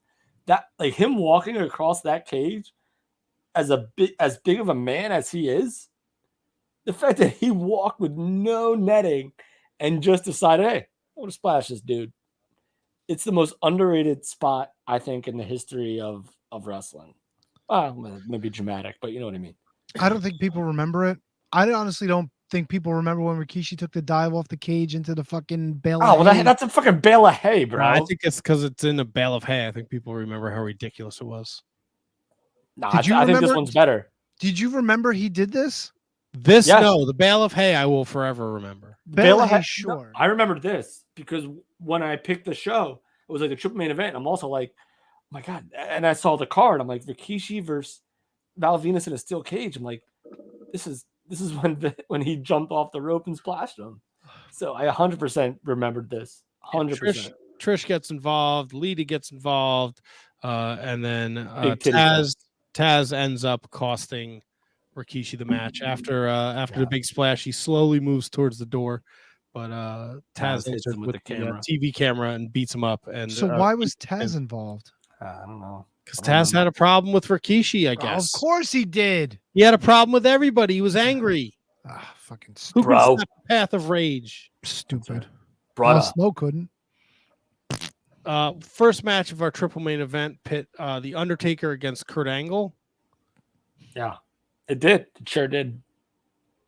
Storyline was there. I don't know, man. I wish we got more time. Yeah. No, it was too much of a slaughter anyway, dude. Yeah, Taker destroyed him. Taker just fucking completely buried him. Well, which I guess makes sense because Kurt Angle went after him before. So yeah, but dude, all the work he did on his leg and fucking, he's still hitting the last ride. He's still hitting it. I was like, come on, dude.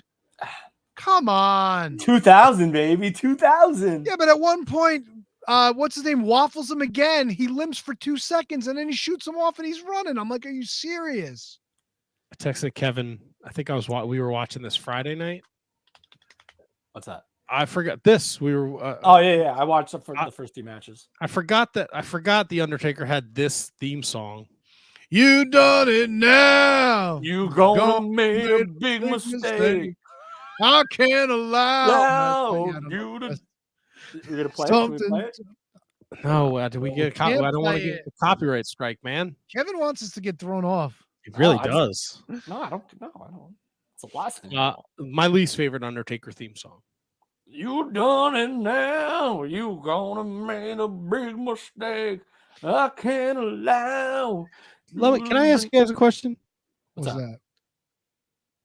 Poster and the intro. Steve Austin is heavily featured in it. He's not in this at all. What? Is this when he walked out and got hurt? No, he didn't walk out till later. Is this not? Is this because 99 was the Survivor Series where Big Show won the championship and Austin got hurt, right? So he might still be hurt, but they just do these posters so far in advance that you just can't take him off of it. Stone Cold didn't walk out until 2002. Yeah, so he was run over at Survivor Series, and that's where he got written off TV with the neck injury. He had to undergo surgery, and then he showed up at Backlash. So that was in probably April or May. Yes, April 30th. He attacked Triple H and Vince McMahon to help The Rock reclaim the WWF Championship, and then he comes back the next month or 2 months. He comes back at 2000 Unforgiven. So that's September? Yes. So I guess the story just didn't include him. But these posters are produced so far ahead of time that listen, you put Stone Cold Steve Austin on a poster, even though he's not there. That's good. It's good business. But it is what it is, man. But this triple main event was like the key that brought me into this show, man. Even though all the guys that they were trying to elevate all lost. So Taker beats Kurt Angle, whatever. Next up, we have Triple H and Chris Jericho, and during the beginning of the show, Stephanie keeps getting flowers, and they're signed like it's true. So then Triple H is furious, and the announcers are like, "What is Kurt Angle crazy? He's fucking with the Undertaker, and he's fucking with Stephanie McMahon." So then Triple H is raging. He's roid raging through the hallways. He grabs poor fucking Harvey Whippleman. He's like, "Where did these flowers come from?"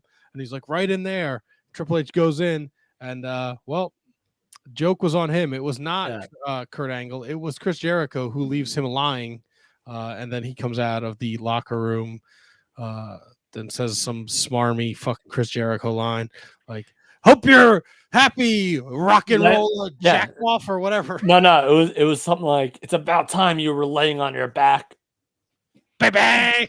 Did Jericho call him an idiot here?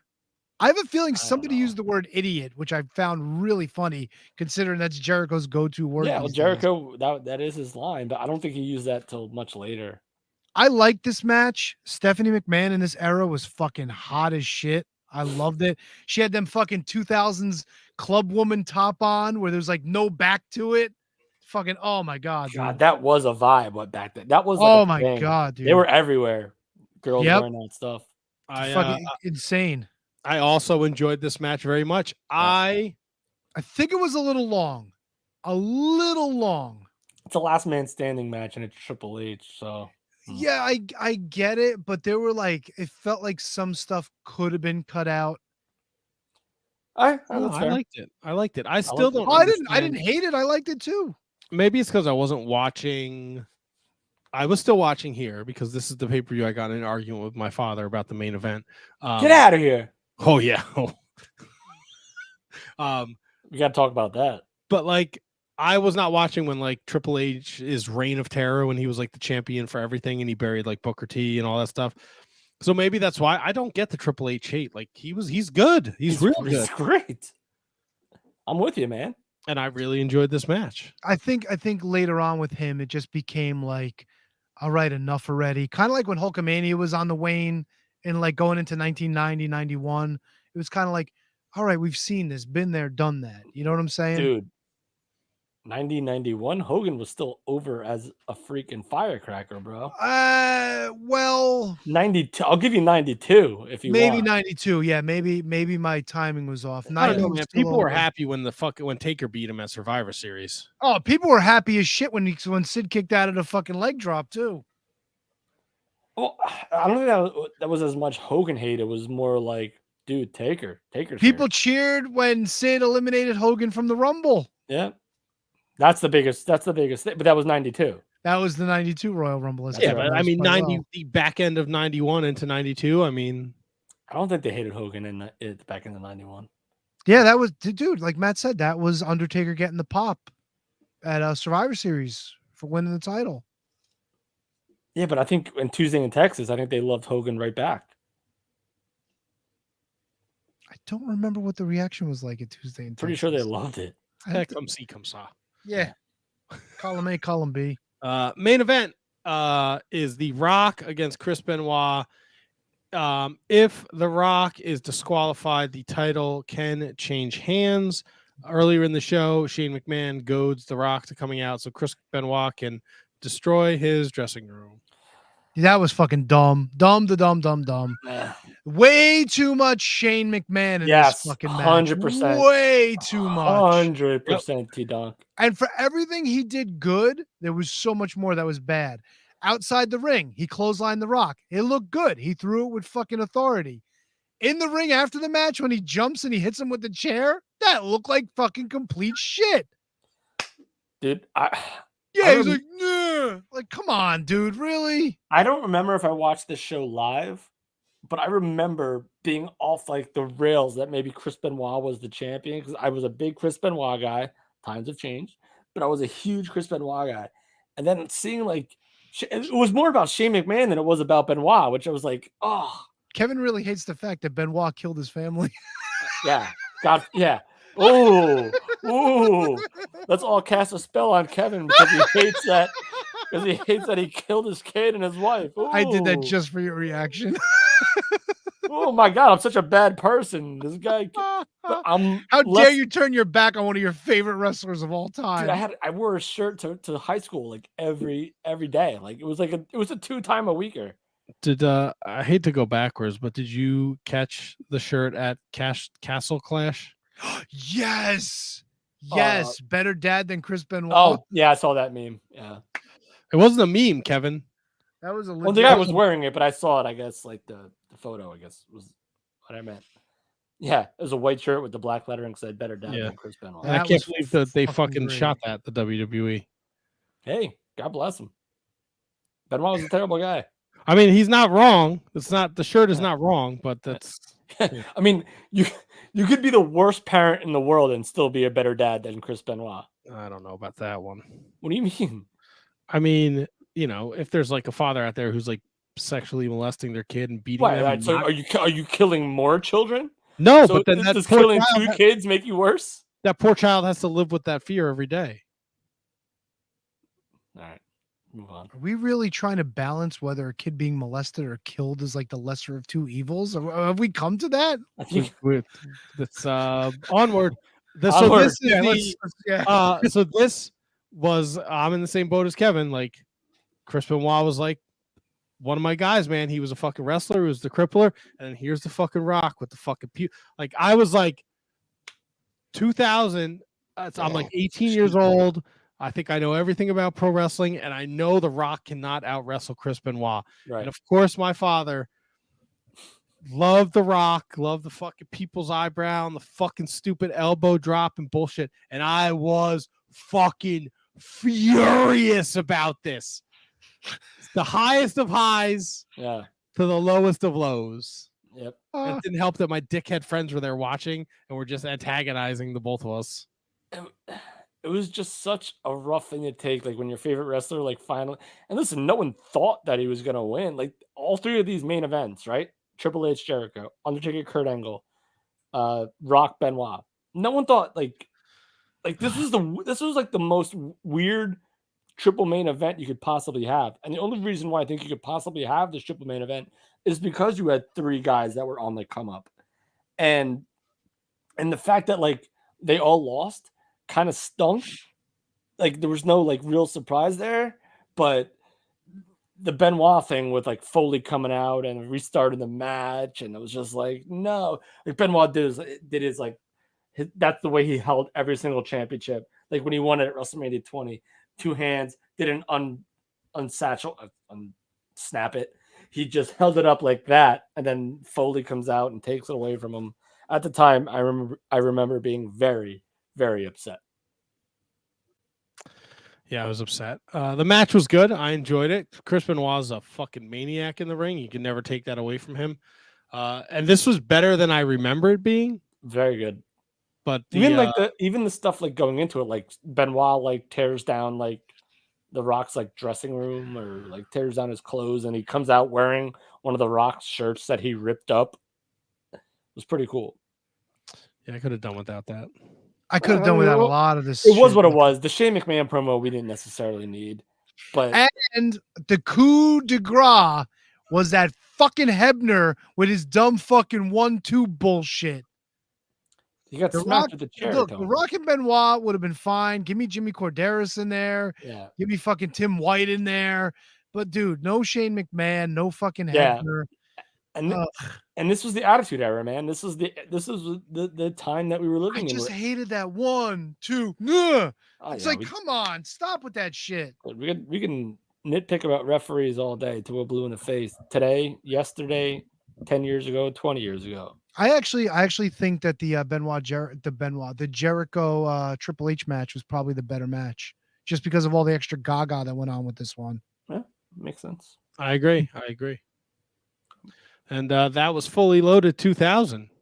So what do you guys think overall? It was TV until my nostalgia glasses thinks it was a lot better than what it was. Not that it was bad, but it was I don't know. If I had to give it a letter grade, I'd say B, maybe C plus B. Matt? I give it a solid B. I thought there was good storytelling. Solid B. A solid B. The wrestling was good. There wasn't anything super ridiculous. I could have done without the tag match, but whatever. I just hated the main event with Shane McMahon. Like it was more about him than the match, and that totally took me out of it. So yeah, but I mean that's kind of like the Attitude Era, right? Yeah, it's not Shane, it's Vince. If it's not Vince, it's Stephanie. If it's not Stephanie, it's Triple H. Yep. It's not Triple H, it's the fucking Briscoe and Patterson. If it's not them, it's I agree. Fucking DX. You know what? I was tempted to go B-. I think I'm gonna go C+ on this one though. Yeah, I think I'm just gonna be just a little hair outside the B range. But I was really excited to pick it though. I was so excited to pick. No, it was a good call. It was a good call. It wasn't bad. Yeah. It was fun going back to watch it. Just it was like a lot of like, There was a lot of good stuff in here, but I think a lot of weighted down. Right, I agree. So there you go. It wasn't Bash at the Beach 2000. So, can I read one quote before we pull the train into the station? Sure. Absolutely. And I think it's apropos considering all the things that happened with AEW this weekend. See if you remember who wrote this quote. Doesn't matter if your opinion of your coworker is positive or negative. Stand with them because they'll do the same thing to you and you'll wish someone helped. Trust me, you're expendable. Together, you're unstoppable. Anyone? That's the best in the world, CM Punk. Correct. Ding. If only more people lived by those words. That's all I got for the show, boys. Dude, he's had enough, man. Like, there's something clearly just wrong there, so they gotta figure it out. Look, if it's a work, it's the most. It's the most. What is the word I'm looking for? Genius. No, because I Sneaky. Genius. Insatiable. No. Complex, Sneaky. most complex work we've ever like. We got people biting, pulling hair, throwing chairs at EVPs. It's all Ace Steel's fault. He's a fucking reckless cocksucker. So they don't know what didn't. They didn't mean to release go the- there, but it happened. Apparently, I don't watch BTE being the elite. Apparently, they didn't release one today. So It's all stories, bro. They're too busy celebrating with their trios I championships. don't know if maybe it's realer than we think because they didn't release an episode of it. Excuse me. Nice. Look at that. Beautiful. I did that for JJ. Handsome Kevin. The show was magic. The show is magic. Special thanks to Mr. Jake Dumas, the magician himself. He joined us tonight. Dumas. Please follow Dumas. Magic Jake Dumas. Dumas on the Twitter machine. Next week, we are joined by Landon Hale, independent pro wrestler over here in the Northeast. We got Clark Connors the week after that. We got Black G's on the 26th. We're working on something special for the 3rd, hopefully. And then Sam Adonis right before Triple nice. Mania joins us October 10th. So that's going to be huge. And we'll be back next week.